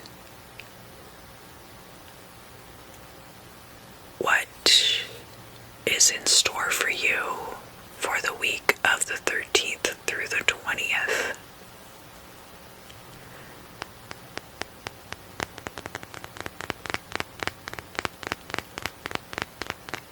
Give me a little more time to think about it. Yeah, I mean, you can have as much time as you need to think about it. I'm not in any hurry.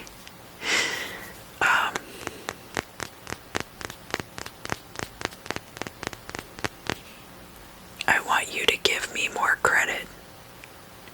Me give you more credit, or you give me more credit. I want you to give me more credit for what I've been doing this whole time. It has to do with wearing a mask, but it also has to do with wearing a disguise. Or not like a disguise, but a costume. Thank you for wearing this costume. And I feel like that has to do with, there's like your, there's the person you are when you come home from work, and then there's the person that you project as in public spaces. So this isn't quite like what I was talking about with your fellow air sign, Gemini, but it is parallel to that.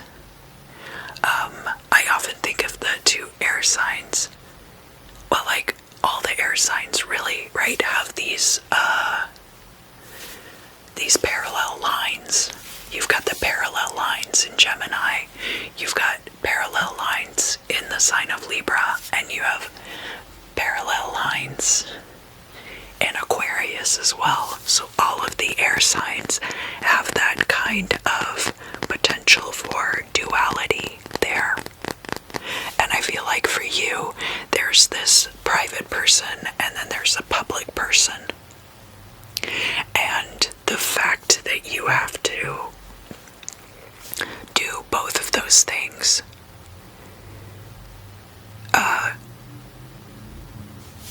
I should give you more credit, and I also owe you an apology for that.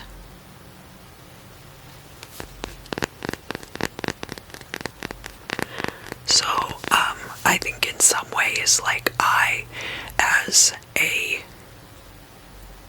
scryer, might owe you an apology for that because this is a public forum. But on the other hand, there's an anonymity to it because it's about like self-respect.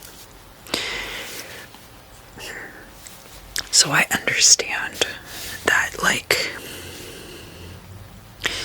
when you watch these forecasts, there's an element of it that is very deeply personal, even if it is anonymous. And so there is maybe like somebody out there who feels like I have unjustly called them out on something. And obviously some things are going to apply to some people and not to others, but this might be a case, and I do take credit for this, where I perhaps have projected too much of my own judgment onto situations, and so I do feel like maybe I owe you an apology for that.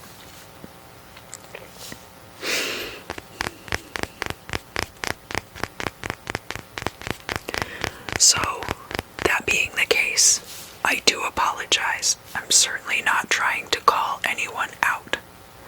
And I really am not trying to project my own judgment onto these crystal scrying videos. I try to remain as neutral as possible. And perhaps that's the case, and perhaps it's not.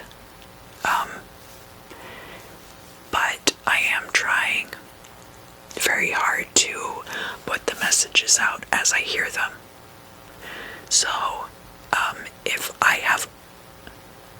it seems like I have overstepped bounds with some of you, and if you are still watching, for that I apologize.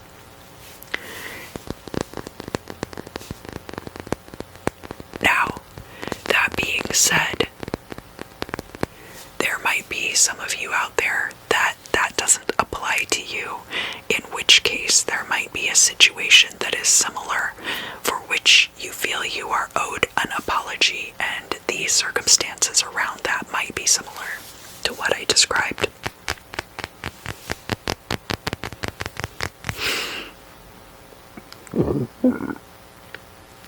Excuse me, sorry.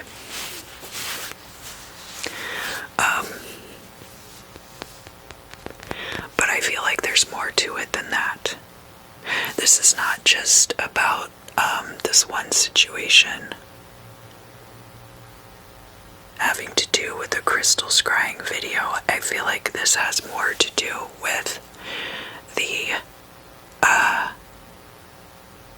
potential for things like this to happen because you are expected to maintain a public persona that is different from your private life.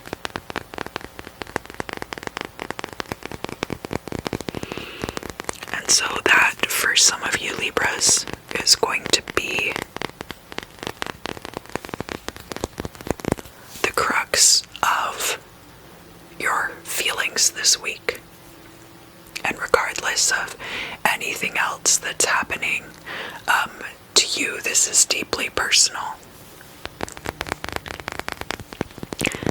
And it might have to do with other situations, but the bottom line is that it's affecting you personally, and you want it to stop.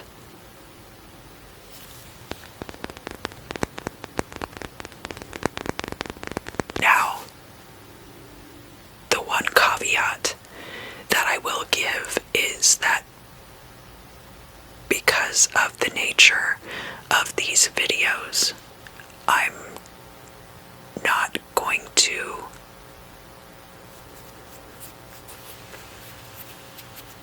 hold back if I feel like something needs to be said. But I'm also not trying to project, and I've already said that before, but I really want to reiterate, I'm not trying to project my own opinions and devices into your crystal scrying forecast. I don't feel like it was something that I said like specifically in one particular video. I feel like it's more like the general energy, the vibe. And that there may have been like a few instances where I said specific things. I'm really not trying to get involved with politics. Yeah, that's one of the things, is like I do try to steer away from getting involved with politics, but occasionally it does come up. I'm not trying to feed into that, especially because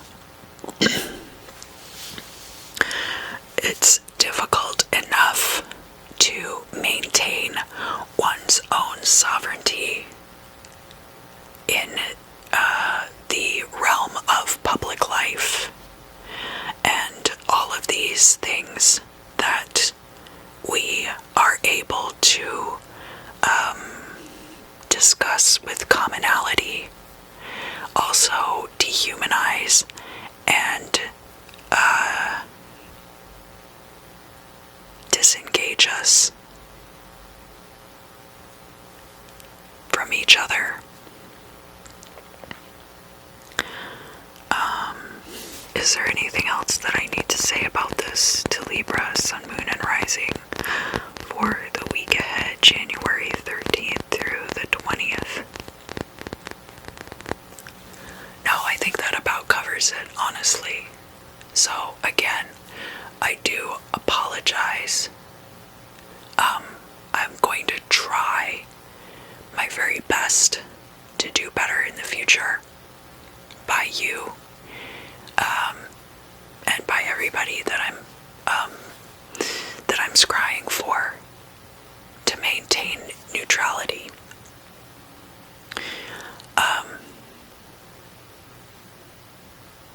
If it comes up, it comes up.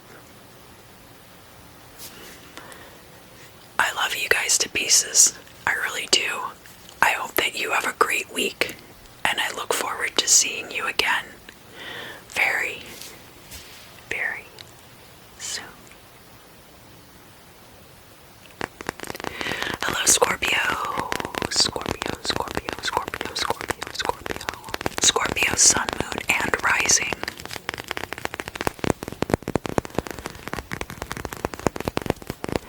People have been getting very angry, or I guess, disappointed, probably more than angry. People seem to have been very disappointed by my tarot forecasts for Scorpio over the past few months. So, if you would prefer for me to do readings for you until I only tell you what you want to hear, please comment down below and let me know, Scorpio, if that is what you would prefer. Everyone gets good things and everyone gets bad things. And just because you're in a particular place right now doesn't mean that's where you're going to stay. Scorpio is a fixed sign, and I'm sure you get comfortable in certain energies, but just because you're comfortable there doesn't make that your home.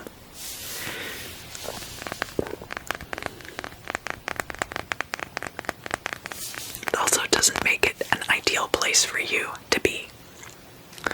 So, Scorpio, the week ahead, January 13th through the 20th.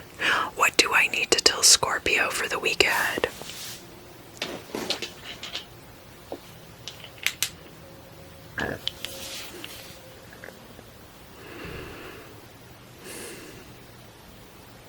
There's these three little dots here on this stone. Let me see if I can get it to show up. Yeah, there we go. If you can see those right there. So the energy that I'm getting from that is like the Three of Cups. And the Three of Cups, of course, is the three, they're usually depicted as being three women dancing around with these chalices in their hands. It's like this, like deep, close friendship, tight-knit group energy, where these people are very close to each other. There's very good ties between them. It's a good support group if you need support. And I feel like there's 100 embraces between you. It's a good warm energy. Somebody is lying to themselves about the reality of their own situation. And I think that is going to bring certain parts of that crashing down for you over this next week, Scorpio. Is that going to be bad? No. Here's why, okay? I feel like this person is gonna kind of have like the bottom fall out from under them. But I don't feel like it's you, okay? I feel like you're probably in a pretty good place. But that this other person that you're very close to is really going through it right now. And they are not coping well. And the problem with that is that you can be best friends with somebody and want to help them out, humanly possible. But if they are not able to see your benefit in their life as a good friend, over the cloud of their own suspicion and doubt, then it's going to make it very difficult for the two of you to reconcile this particular energy. So it really has nothing to do with you, Scorpio. It really doesn't, and I wouldn't take it personally. Honestly, this person is deep down a close friend to you, but with the caveat that sometimes they are going to have their own business that needs to be sorted out. And the fact that you are there for them at all is much better than what they're getting elsewhere. But there's another aspect to this too, and it's making it a little complicated. And what is that? What is that? Scorpio, Sun, Moon, and Rising. What is going on? And it's making this thing much more complicated than it needs to be. And this friend group is kind of falling apart because of it. Is this about a relationship? It could be. This could be about somebody having a significant other who's a bit of a dog, and this person has become like kind of hyper paranoid about everyone in their social group because of it. So that's gonna be the situation for some of you. For others of you, this is going to be a situation where this person perceives there to be backstabbing when there's no backstabbing, or kind of feels like left out in the cold by certain circumstances. And it's possible, I'm not going to say that this is the case for all of you, but it's possible that they've seen you behave in this way towards other people, and that's why they feel suspicious or paranoid about it, but that this isn't something that you would do to this person, intentionally or otherwise. So, they're giving you grief for no reason. And I do feel like it is like an active situation. So, sometimes when this is the case, this person will just withdraw and not confront you, not cause a stir, because to them it's easier to preserve the peace than it is to try to reconcile this with you. And I feel like part of what is going on with this person is that because they feel like you have been a good friend to them, they feel the need to excavate this for all it's worth. So even though they're being paranoid, even though their judgment of you is unfair, they feel the need to excavate this situation because they do consider you on some level a true and good friend, and they want to preserve whatever relationship you guys did have at one point, which I think, as far as you're concerned, is the relationship that you still have with this person. So it's entirely possible that you could have one singular conversation with them and everything would work out. But I know that sometimes that is not how scorpionic energies work themselves out. Because a lot of times Scorpios are like, well, yes, of course I'm dark and mysterious. What did you expect of me? And in this particular case, that is not going to help your cause in this person's eyes. And it would be much easier to simply say to them, look, I understand where you're coming from, but these assumptions that you have are not correct, and you have to let them go and have that be the end of it. So that is my advice to you in this situation, rather than be like, well, of course this is going on, I'm a Scorpio and I'm dark and brooding, and of course this other person perceives me to be this way, I'm a Scorpio, you know. And I'm not saying that like, I'm saying those traits being played up in this particular situation are not going to help it work out. It'll be better if you're able to be very straightforward with this person and just lay it all out there. And the conversation could literally take less than 5 minutes and it would be resolved. Is there anything else that I need to tell Scorpio, Sun, Moon, and Rising about the week ahead? No, give it all you got. I love you guys to bits. Thank you so much for coming back week after week, month after month, and now year after year. I really do appreciate it, even if sometimes the cards don't reflect that. I don't stack the deck. If you want me to, comment down below. Thank you for watching, and I look forward to seeing you again very soon. Sagittarius, Sagittarius, Sagittarius, Sun, Moon, and Rising. Let's talk about your week ahead for January 13th through the 20th. January 13th through the 20th.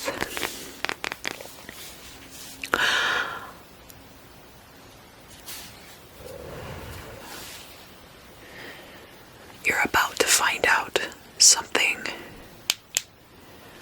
and I feel like it has the potential to hurt you.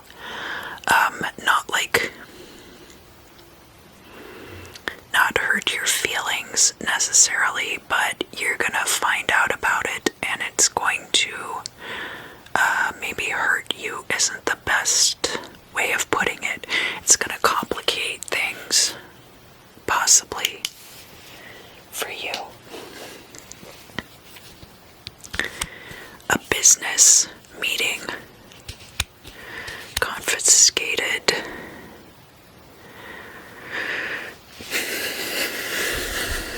Something was confiscated at a business meeting, and this is going to end up hurting you.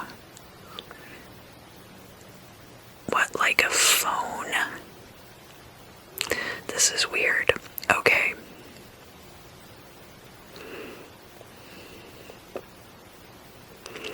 Suppression of evidence. Ooh. Yeah, some of this sounds pretty deep in it. I don't know what this is about, suppression of evidence, but there could be a situation where you had taken a video on your phone and you're being rewarded for good behavior.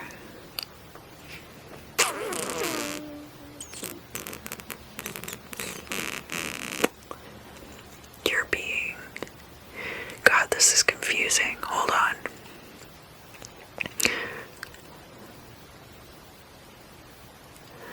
The outcome could hurt you in the long run, but it's not.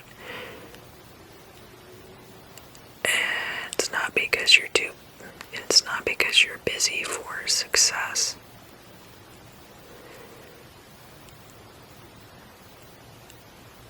The outcome is too long in the future for you to hold out hope that this will be resolved by then. I can't give you any other fortune. This is really cryptic. Okay.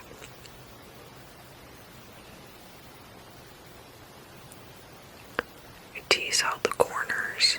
So, phone confiscated, business meeting. It's too far in the future for you to hold out that you won't be hurt by it.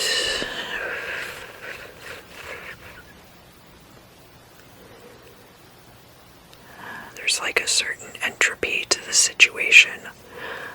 Like your phone is being held hostage by this somehow. There's some way in which your phone is being held hostage, and it could be that you can't use your phone at work during certain hours. It could be that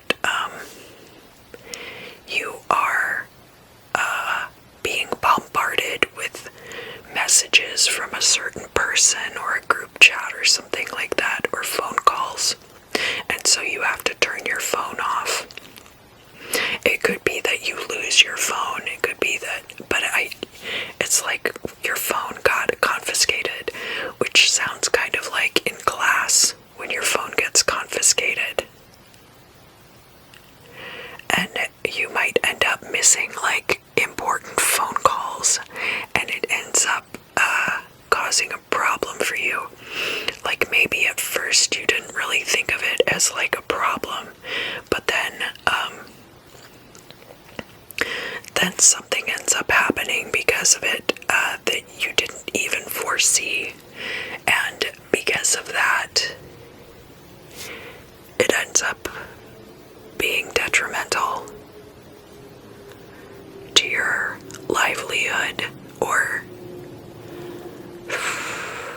is it detrimental to your livelihood? No, it's just detrimental to your situation in general. So probably like the confiscation of the phone has more to do with your livelihood than does the outcome.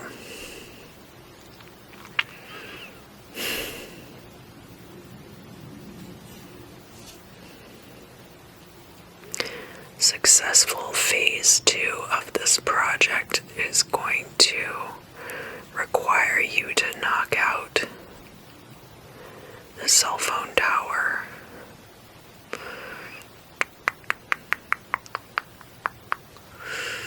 Gosh, this is like a really cryptic message, Sagittarius. I'm sorry that it's so weird this week. I'm not quite sure. I can only assume that if I relate as close as possible to what I'm hearing, that it will make sense to somebody out there. But I'm not taking it for granted either. Let's see. Serious about success, like, I don't know how many places there was this, like, chain of colleges called DeVry University, and that was their slogan, "We're serious about success," and they gained their reputation as being a place where you would go to learn, like, finance and computer programming and stuff like that. So it was kind of more like a trade school than your typical university. And now I guess we have stuff like, like different chains of these universities pop up from time to time.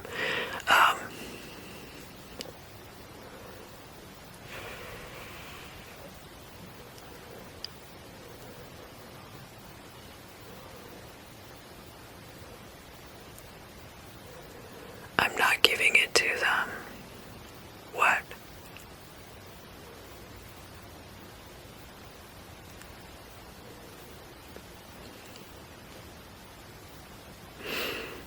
I'm not giving them proof there was a homicide.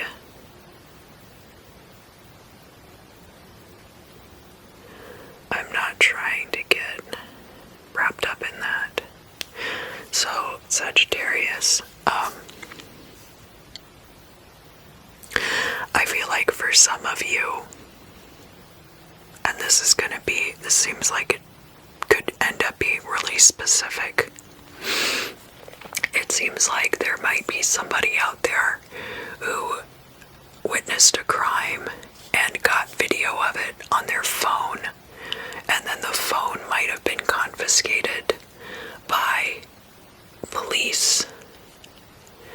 And so now the evidence is out of your hands and can easily be, obviously you can't trust the police with that evidence. I would say watch out for that this week. If you have a way of backing things up to the cloud, do that. Post things online and then immediately log out of them.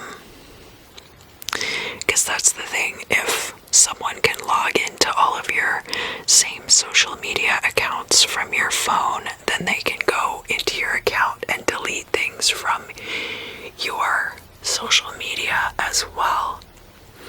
I would say, like, if you have the capability to, like, text things to people or email them to people, I mean, it could happen really fast too, where, like, you take this video and then all of a sudden your phone gets grabbed. That could be something that happens too. But if you are able to, you should email it. If you have a lawyer, email it immediately to your lawyer. But otherwise, email it to somebody that you know you'll be able to get it back from them later.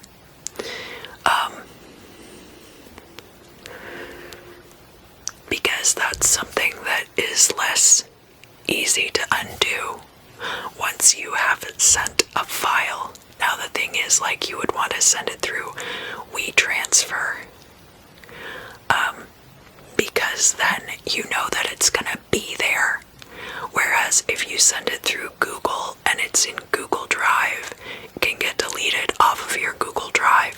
You want to make sure that you're creating a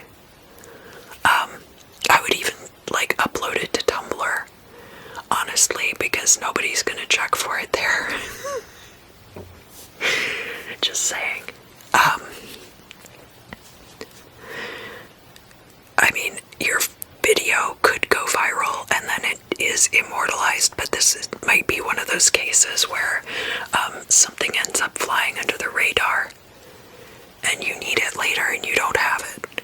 So, that could be a situation that ends up cropping up for some of you Sagittarius this week. Wow, that's intense and crazy. I'm really sorry that wasn't more relaxing for you Sagittarius. That sounds crazy. So again, that sounds like it's probably, like, pretty specific to somebody. But just if you are, and it's so hard, like, in the moment to be prepared for that, but just have in the back of your mind, like, if you take a video of something, immediately share it to some kind of, like, email or, like, WeTransfer. I don't know if they have an app that you can put on your phone. That would make it a lot faster, because obviously it's still going to take you time to upload that too. Yeah, I mean, just look into it. Different ways of archiving things online that in a way that they can't be deleted, because that might end up being important for you this week.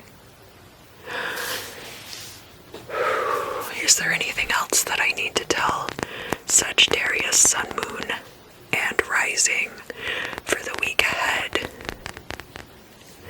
I hope you guys know that I love all of you so very much. I hope that you have a great week, and I look forward to seeing you again very, very soon. Hello, Capricorn. Capricorn, Capricorn, Capricorn, Capricorn. Welcome to your week ahead for January 13th through the 20th. I hope that you've been having a good year so far. We're not into it very deep yet, and in other ways we're in it quite deep. But anyway, Capricorn, Sun, Moon, and Rising for the week ahead. I got, like, a momentary knot in the pit of my stomach. I wonder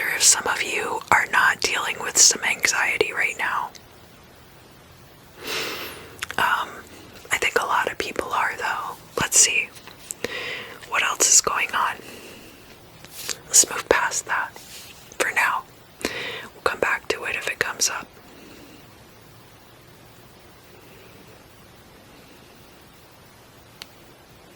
I could give you 3 different stories. The first story is about a man who has a job cleaning mushrooms. Growing mushrooms, no, cleaning mushrooms. So he works for the guy who grows the mushrooms. He's the guy who hoses all of the cow dung off and makes them safe and palatable to eat. Now, his job is very important, but he doesn't get paid as much as the guy who grows the mushrooms, because that's the guy who owns the operation. He's just hired this guy on to wash them. And the part of this arrangement that is unsatisfactory for this man is that it's a very self-contained job. He's done a lot of research on the best techniques and the best ways to get them to eliminate the bacteria on the outside of the mushroom. Now, obviously, like, even after you pick a mushroom, because it's a fungus, like plants and fungus are not like completely dead, completely, when you buy them at the grocery store. Even meat, like meat is butchered, but the tissue itself, all of those enzymes, any hormones that are in the tissue, the meat is dead, or the animal is dead, but the meat itself is not dead, if that makes any sense. So like plants and fungus that you eat are much the same way. And this organic relationship between the cow dung and the mushrooms, right? Okay, so this is the first story. So this guy has put a lot of work and effort into this. He's passionate about what he does, but at the end of the day, it is what it is. It's a job, and he could get over it at any time. But he doesn't want to do anything else. Like, he has dreams and aspirations outside of cleaning dung off of mushrooms, but he doesn't exercise those things because this situation is working out for him. Now, the guy who grows the mushrooms one day gets sick and dies, and he leaves the business to his son. And the son is an incompetent moron. But the son makes the same amount of money that his father did. And the guy who now has the seniority of expertise is making much less money than this total moron who's getting ready to run the business into the ground. Now, at this particular juncture, this guy hasn't signed a non-compete. Nothing like that. Anytime he wants to, he can start his own mushroom growing business. Take all of this guy's clientele, because this guy's a moron. He doesn't know what he's doing. He didn't pay attention when his father told him these things, and now he is running this business into the ground. And this is an allegory, so don't ask me to cite like documentation on this. This is just an allegory. Alright, this is a story. This is like Aesop's Fables #1.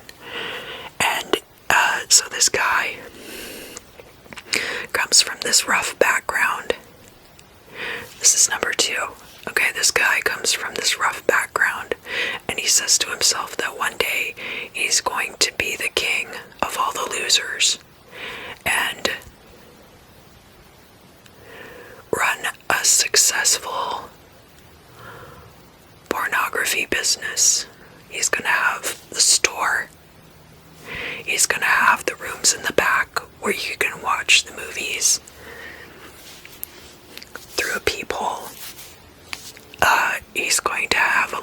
lingerie section to entice men to bring their partners in there.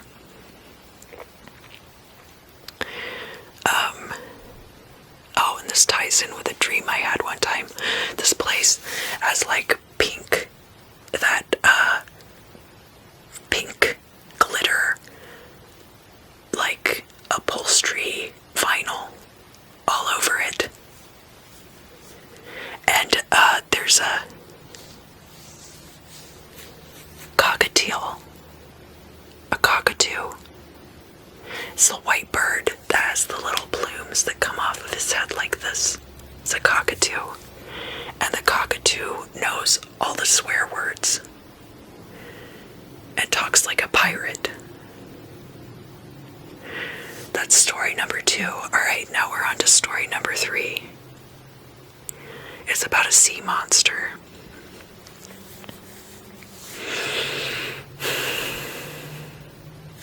So, we know about the Loch Ness Monster, and I have my own theories about the Loch Ness Monster, and, potential opening of time voids in the vicinity of the lake, but that's not what this story is about, okay? Although, I guess it kind of ties in some ways. Now, we know about the Loch Ness Monster because Loch Ness is landlocked.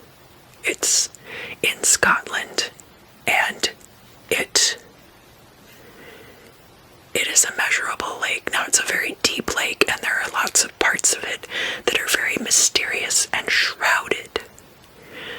But it is a lake, and it is... You can check the depths with sonar.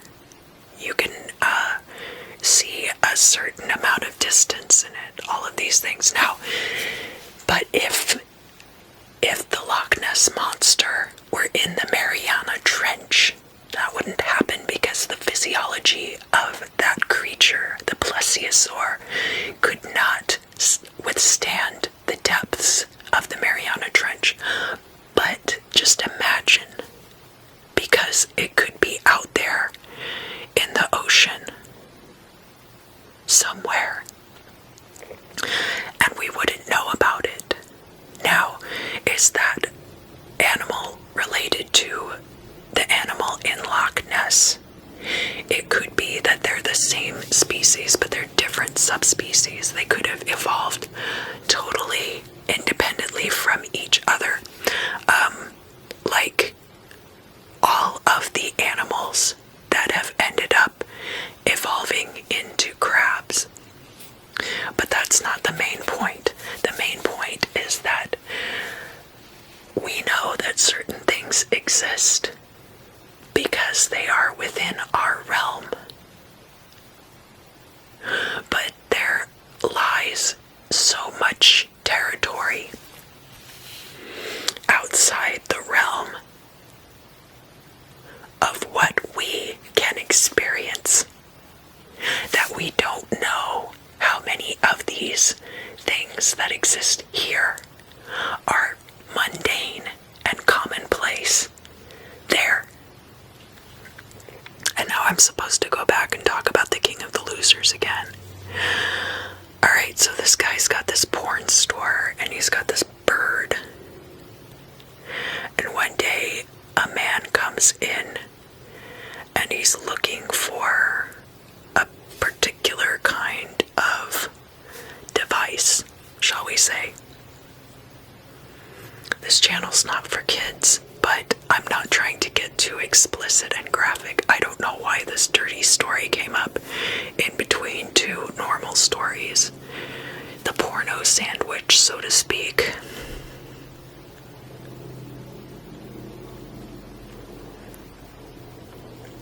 And it's like a glittery, it's glittery and rubbery. I'll tell you that much about it. And the last one the guy had snapped. And he's trying to find a replacement. And he comes in and he asks the King of the Losers, he says, where can I find a replacement for this? And he holds up the one that's like broken or whatever. And the guy's like, I've never seen anything like that before in my life. And he's like, your whole store looks exactly like this, but you don't carry this here. Alright, is there anything else that I need to tell Capricorn, Sun, Moon, and Rising for the week ahead? No, that's it. Thank you so much for joining me. I love all you guys to pieces, believe it or not. I hope that you have a great week, and I look forward to seeing you again very soon. Aquarius, Aquarius, Aquarius, Sun, Moon, and Rising. Big week ahead for you. We've got a Moon in Aquarius, we've got a Sun in Aquarius, we've got a Mercury in Aquarius, we've got Jupiter and Saturn in Aquarius. Lucky, lucky, lucky you. All these different energies converging in your sign this week, culminating. Well, let's see. Yeah, there's just a lot going on this week. I wouldn't say that it's culminating on any one particular day, because the moon is going to be in your sign on the 13th, and that's going to be, the new moon is going to occur in Capricorn, and then the moon will enter your sign of Aquarius. Fellow fixed sign, Taurus, Uranus is going to go direct in that sign. And then Jupiter and Saturn and Mercury, and then the Sun entering Aquarius on the 19th.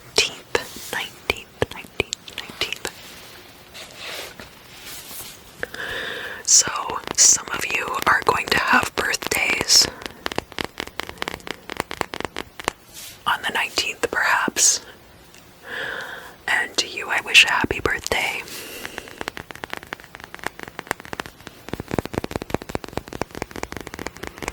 What do I need to tell Aquarius, Sun, Moon, and Rising for the week ahead?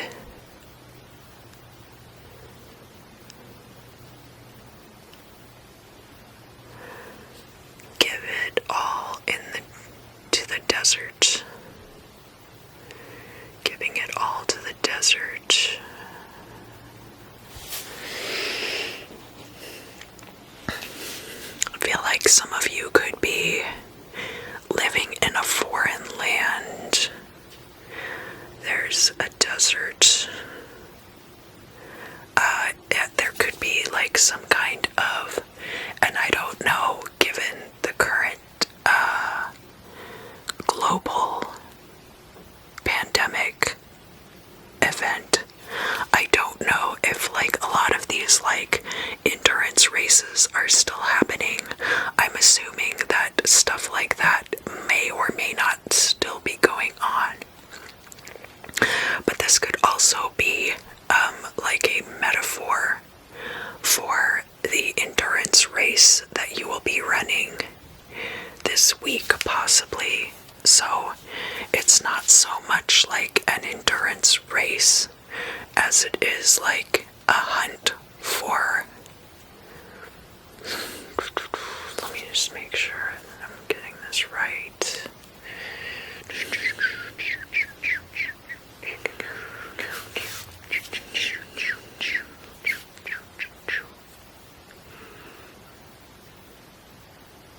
Give me a second opinion on the universe.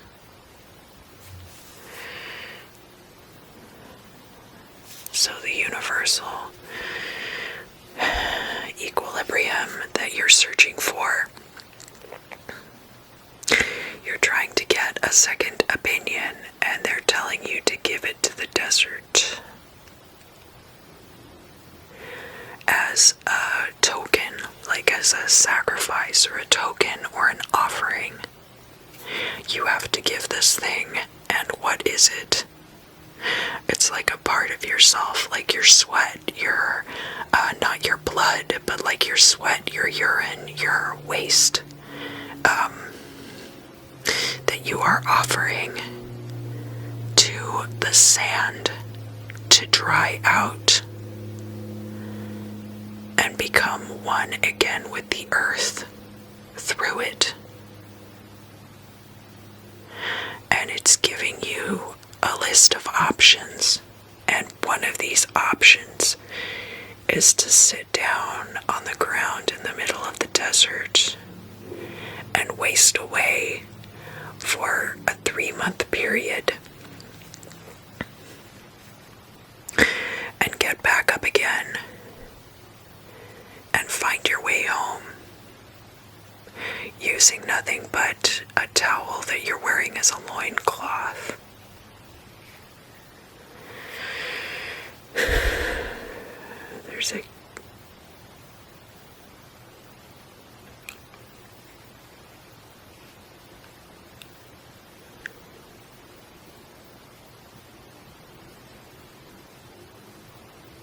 There's a gifted medium within you too. Not saying that I'm a gifted medium necessarily, but there's a gifted medium within you that you haven't been listening to properly, and so giving it to the desert is representational of you need to sit down in a very quiet place and think about things for a long time. And it's not necessarily you could do this by moonlight. Not necessarily that you have to be in the desert for 3 months, but that's the kind of mentality that you should cultivate. This becoming one with the sand and the sky and the creatures that live in the desert. Creatures that are bringing you water. I feel like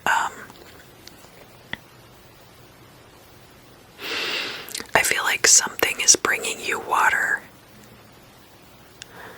and I don't feel it. It's not like you're like drinking like toad's blood or something like that. I feel like you're like out in the desert and this creature comes to you and okay, it could be like a coyote, and you follow the coyote to a watering hole, and the watering hole seems kind of suspect, it's kind of like the equivalent of drinking out of a werewolf's footprint, and you start to become like the coyote, and as you take on more of these coyote trickster characteristics, you are able to transmute the energies that are going to be occurring this week into something that will work for you. And not just that they will work for you, but that you will be able to become one with these energies the way that they are flowing right now. The way that they are gusting right now. I'm sorry, I keep using water words. I need to remember to use air words. We're talking about air energies, and the more specific you can be about these things, the more concise, the better. So, yeah, we're talking about the gusting of these air energies, and Aquarius is a fixed sign, but you're going to need to be slightly more mutable because your fixed energy is here, and it's basically the same as this fixed energy over here, but you can't just stand in the same place as each other, so one of you is going to have to bend. You see what I'm saying? So there's going to be a certain amount of that you have to get through this week, and the energies of the desert and of becoming a coyote by drinking from this forbidden watering hole reach that conclusion. Is there anything else that I need to talk to Aquarius, Sun, Moon, and Rising about for this week ahead? Yes. Somebody's got a recital this week. I don't know what kind of recital, but I feel like you've got a recital this week, and I just wanted to tell you to break a leg, and I think you're gonna do great. Is there anything else that I need to tell Aquarius, Sun, Moon, and Rising about the week ahead?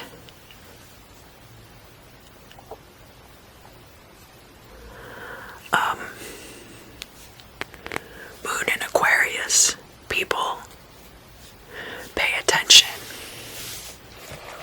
You can go back and listen to the ephemera for more details, but basically the moon is going to enter Aquarius after the new moon in Capricorn, and that's going to occur on Wednesday the 13th. It's going to be 8:44 a.m. on the west coast and 11:44 a.m. on the east coast, and then immediately after that and throughout the day. So you're going to get like conjunctions with Saturn and Jupiter also in Aquarius. So go back and listen to the ephemera on that at the beginning of the video in order to get more details. Is there anything else I need to tell Aquarius, Sun, Moon, and Rising for the week ahead, January 13th through the 20th? That's it for you this week. I hope you have a great week, Aquarius. I love all of you just to pieces, and I look forward to seeing you again very soon. Hello, Pisces. Pisces, Pisces, Pisces, Pisces, Pisces, Pisces, Pisces, Pisces. This will be for Pisces, Sun, Moon, and Rising for the week ahead, which is going to be January 13th through the 20th. Now, the moon is going to be in Pisces this week.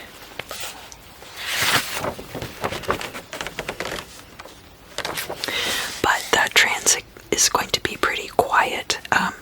That's going to be from Friday the 15th until Sunday the 17th. And then the moon is going to enter Aries either on Sunday very late or Monday very early. So if you want, you can go back to the beginning of the video and listen to the ephemera section, and you'll find out more about that. What do I need to tell Sun, Moon, and Pisces for the week ahead? I'm hearing give yourself time. I hear that a lot for all of the signs, all the time. Just give yourself time. Be gentle with yourself. And I mean, like, you're a Pisces, so definitely do that because you'll benefit from it. What else do I need to tell Pisces, Sun, Moon, and Rising about the week ahead? You're giving your girlfriend more than she bargained for. That could be true for some of you, for sure. She didn't expect you to be so great at this. She thought that you were maybe like inexperienced or something. And then realized that you actually are quite good at that. So, good for you. Good for you. What else do I need to tell you? I'm just kidding. I'm just kidding. It's just that not everybody thinks about that all the time, okay? This isn't a family-friendly video, but I'm trying to keep it as general as possible, so that includes not getting too far into any particular details, right? Besides, only you care about that. Only you and she care about that. What else do I need to tell Pisces? Pisces, sun, moon, and rising about the week ahead.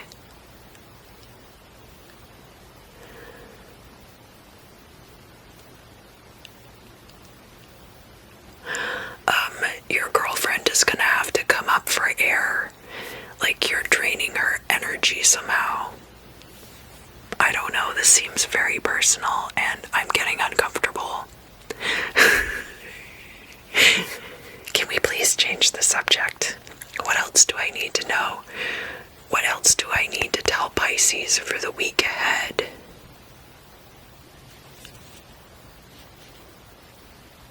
It's a wonder you two haven't gotten married yet. But I feel like this is kind of specific to somebody in particular, and it might have to do with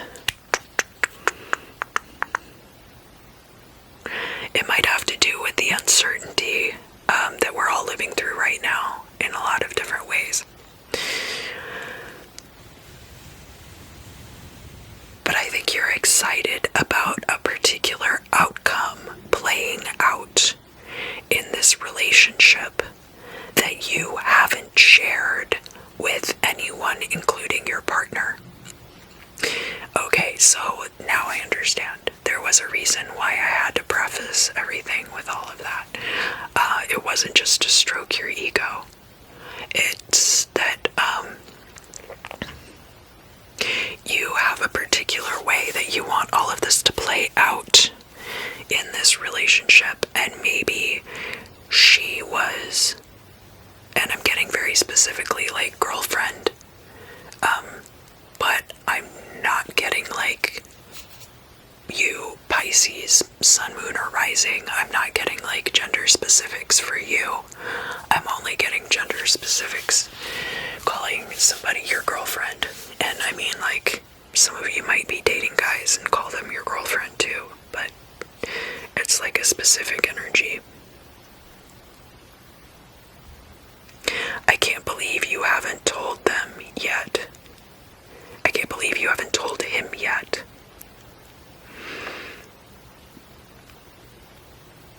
And again, could be girlfriend that you haven't told, but I wouldn't take girlfriend, I wouldn't take the gender of that too specifically, because I think that for some of you, like, you might be dating a guy or a non-binary person that you call your girlfriend, and that could be specific for you also. Has something to do with a life insurance policy. Whoa, that got heavy fast, Pisces. What are you trying to pull here? You're taking out life insurance policies on this person. No, you made them the beneficiary. For some of you, you've made them the beneficiary on your life insurance policy. And this is important because there's some paperwork that they need to sign, and you haven't had them sign it yet. And it has to do with the payout. So when, if you were to pass away, like how they would be paid out for the life insurance policy. And you've been afraid to talk to them about it because you guys, I feel like aren't that, like, you're serious enough that it makes sense to make them the beneficiary of your life insurance policy, but you also are like casual enough that it seems like a big step to take. Like, maybe you're not married to this person, or maybe like you've been together for a while but on a really casual basis, something like that. So there could be something like that coming up for you this week, where it's not like you are trying to marry this person necessarily, but that you are, you want them to be taken care of if anything happens to you, and I think that's quite admirable. And it's possible that you just had like a life insurance policy through work, and you decided to make this person your beneficiary because you needed to put down a beneficiary, like, I'm not going to leave this money to my parents. I think that I'm probably going to outlive them, or I don't have a good relationship with them. It could be any number of reasons. I don't have siblings. Any of these things could be true, and I do feel like this is somebody with whom you have shared like an intimate romantic partnership of some kind. What else is going on for Pisces this week? If it's not a life insurance policy, it's something like that. It's something to where, like, if something were to happen to you, they would be taken care of. And that could also be like, there could be a health insurance, like getting them on your health insurance too. That could be something. Or putting them on the lease at your apartment. Maybe you don't live together, but or it might have been that, like, before the pandemic you didn't live together, but then you started staying together a lot because of how things were, because of what was happening and quarantine, and so now you're like trying to get them on the lease at your apartment or something like that. Is there anything else that I need to talk to Pisces about for the week ahead? Pisces, sun, moon, and rising. Okay, so this is where this ties back in. Go ahead and put the energy out there to that person, and then give them a chance to come up for air, because they might have like a visceral, immediate gut reaction to it that's quite different from how they actually feel about the situation once they've had a chance to think about it. So if they have a really strange reaction right off the bat, just give them a minute. Just sit there and, like, look at your phone, make it real casual. Don't just be sitting there like, answer me, kind of then like take a step back. You can even change the subject if it seems like, if that's an appropriate thing to do within your relationship. Something like that. And then if they bring it back up, then you can talk about it. But to give them a chance to regurgitate it to you, rather than you putting the energy out there and then they are totally like caught off guard and you expect an answer right then. Is there anything else I need to talk to Pisces, sun, moon, and rising about for the week ahead, the 13th through the 20th? Something about the 16th. What's going on the 16th?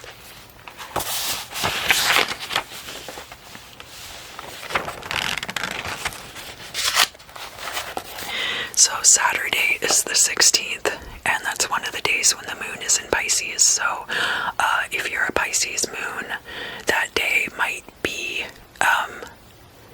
because, okay, we've got like sextiles of Mars in Taurus, Uranus in Taurus, and then Venus in Capricorn, alright, occurring throughout the day on Saturday. So that might be the day that you should tell them.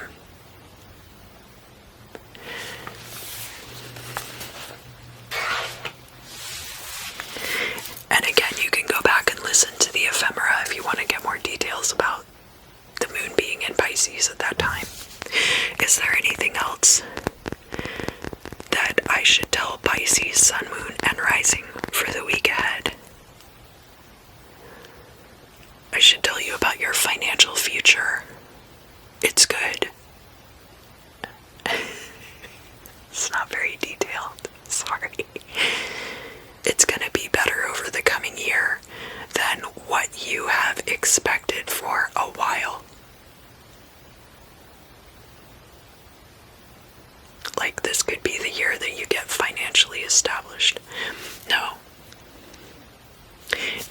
is going to be the year that you end up getting like really financially established, but this year things are going to pick up and they're going to move in a positive direction for you. Is there anything else that I need to tell Pisces, Sun, Moon, and Rising for the week ahead? Just basically that's why it's important to talk to this person now about this specific detail that you have been avoiding talking to them about. Because when you start taking off, people's opinions of you might change based on things that don't actually matter, but for some reason people latch onto them, and that's going to mean something different for everyone. Is there anything else I need to tell Pisces, Sun, Moon, and Rising about the week ahead?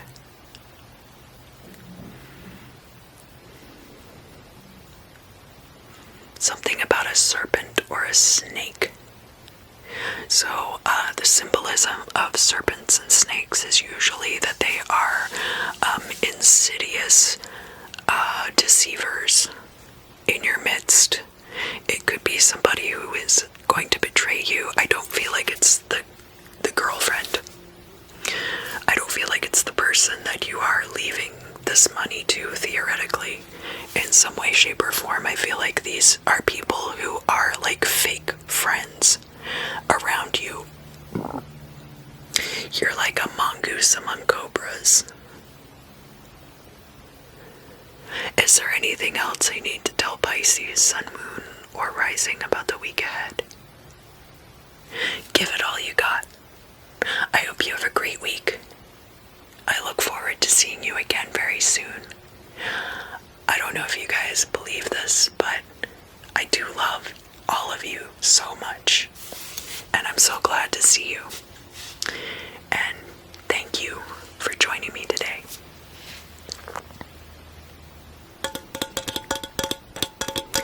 So let's look here.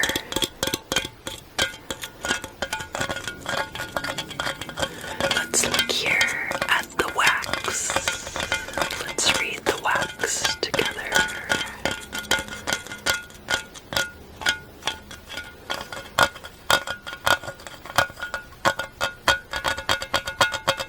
So here, I got a little piece of wax kind of stuck to the bottom.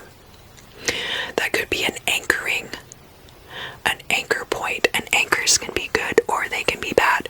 Do you want something to be held down and established, or are you trying to break free of an old habit, perhaps something that's firmly entrenched? So that's something to consider. Here we have a piece that's kind of big. Let's look at that. Oh yeah. It looks kind of like a walrus. Here. It looks kind of like a walrus that's Homer Simpson, right? Walruses can be, like the Beatles song, I Am the Walrus, harbingers of death. Or, like messengers of death. There's like slight differences between harbingers and messengers. But remember also that death doesn't just mean death, it also means transformation. Here we have like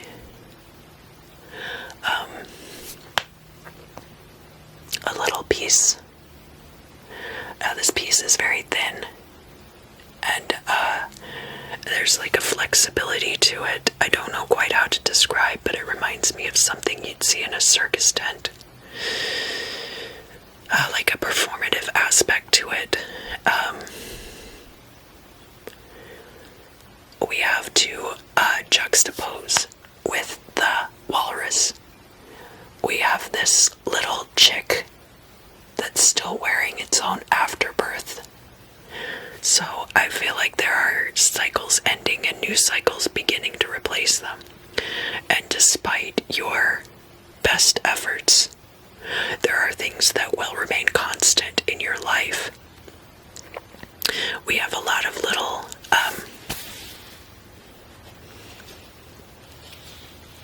there's lots of little kind of like satellite pieces throughout the water. I was kind of flipping the candle around, but the side effect of that is all of these little kind of almost too small to see,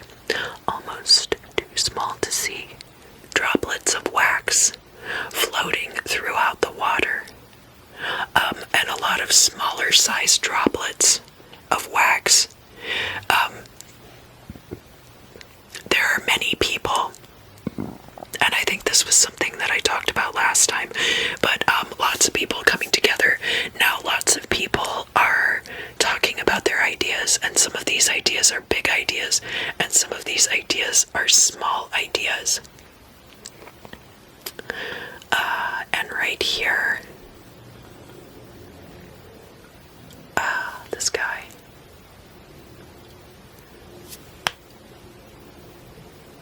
Somebody's gonna have trouble with aphids this summer. And that could be aphids, or it could just be little things that nibble away at your assets. What do we have here?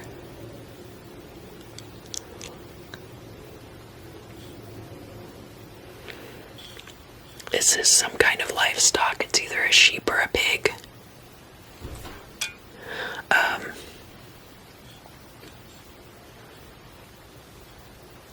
Take care of your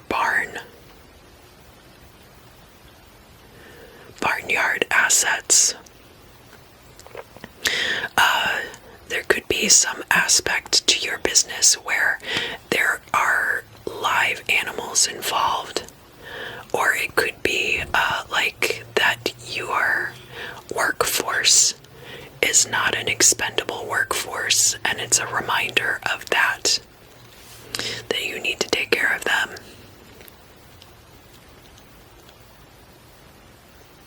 Is there anything else that I need to mention about this? Self-sacrifice. So, self-sacrifice for the greater good. And it can be difficult to understand. I think one of the main reasons why more people aren't more self-sacrificing is that it can be difficult to see how you fit into the bigger picture and how your sacrifice can benefit others. But I think that there are going to be ways moving forward for you where you're not going to see it as much as self-sacrifice as doing the right thing, because it benefits everyone. And I'm hoping that there's a lot more of that energy available to go around. I feel like the more of it that is put out there, the more that has the potential to grow from that. So hopefully it will all end up coming full circle and benefiting all of us in the end.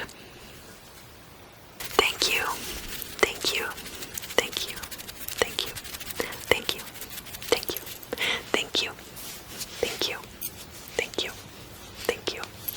Thank you. Thank you.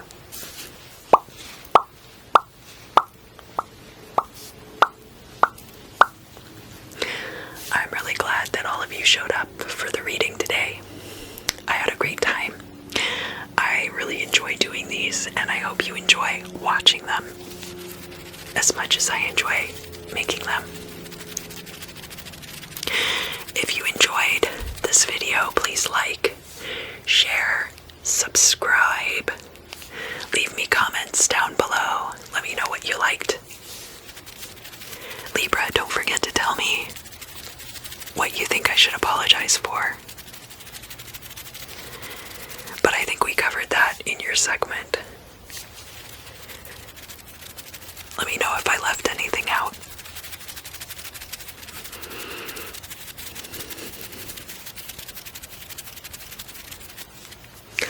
I hope that we all have an excellent week together. Be kind to one another. Be righteous. Look out. Love you to pieces. forward to seeing you again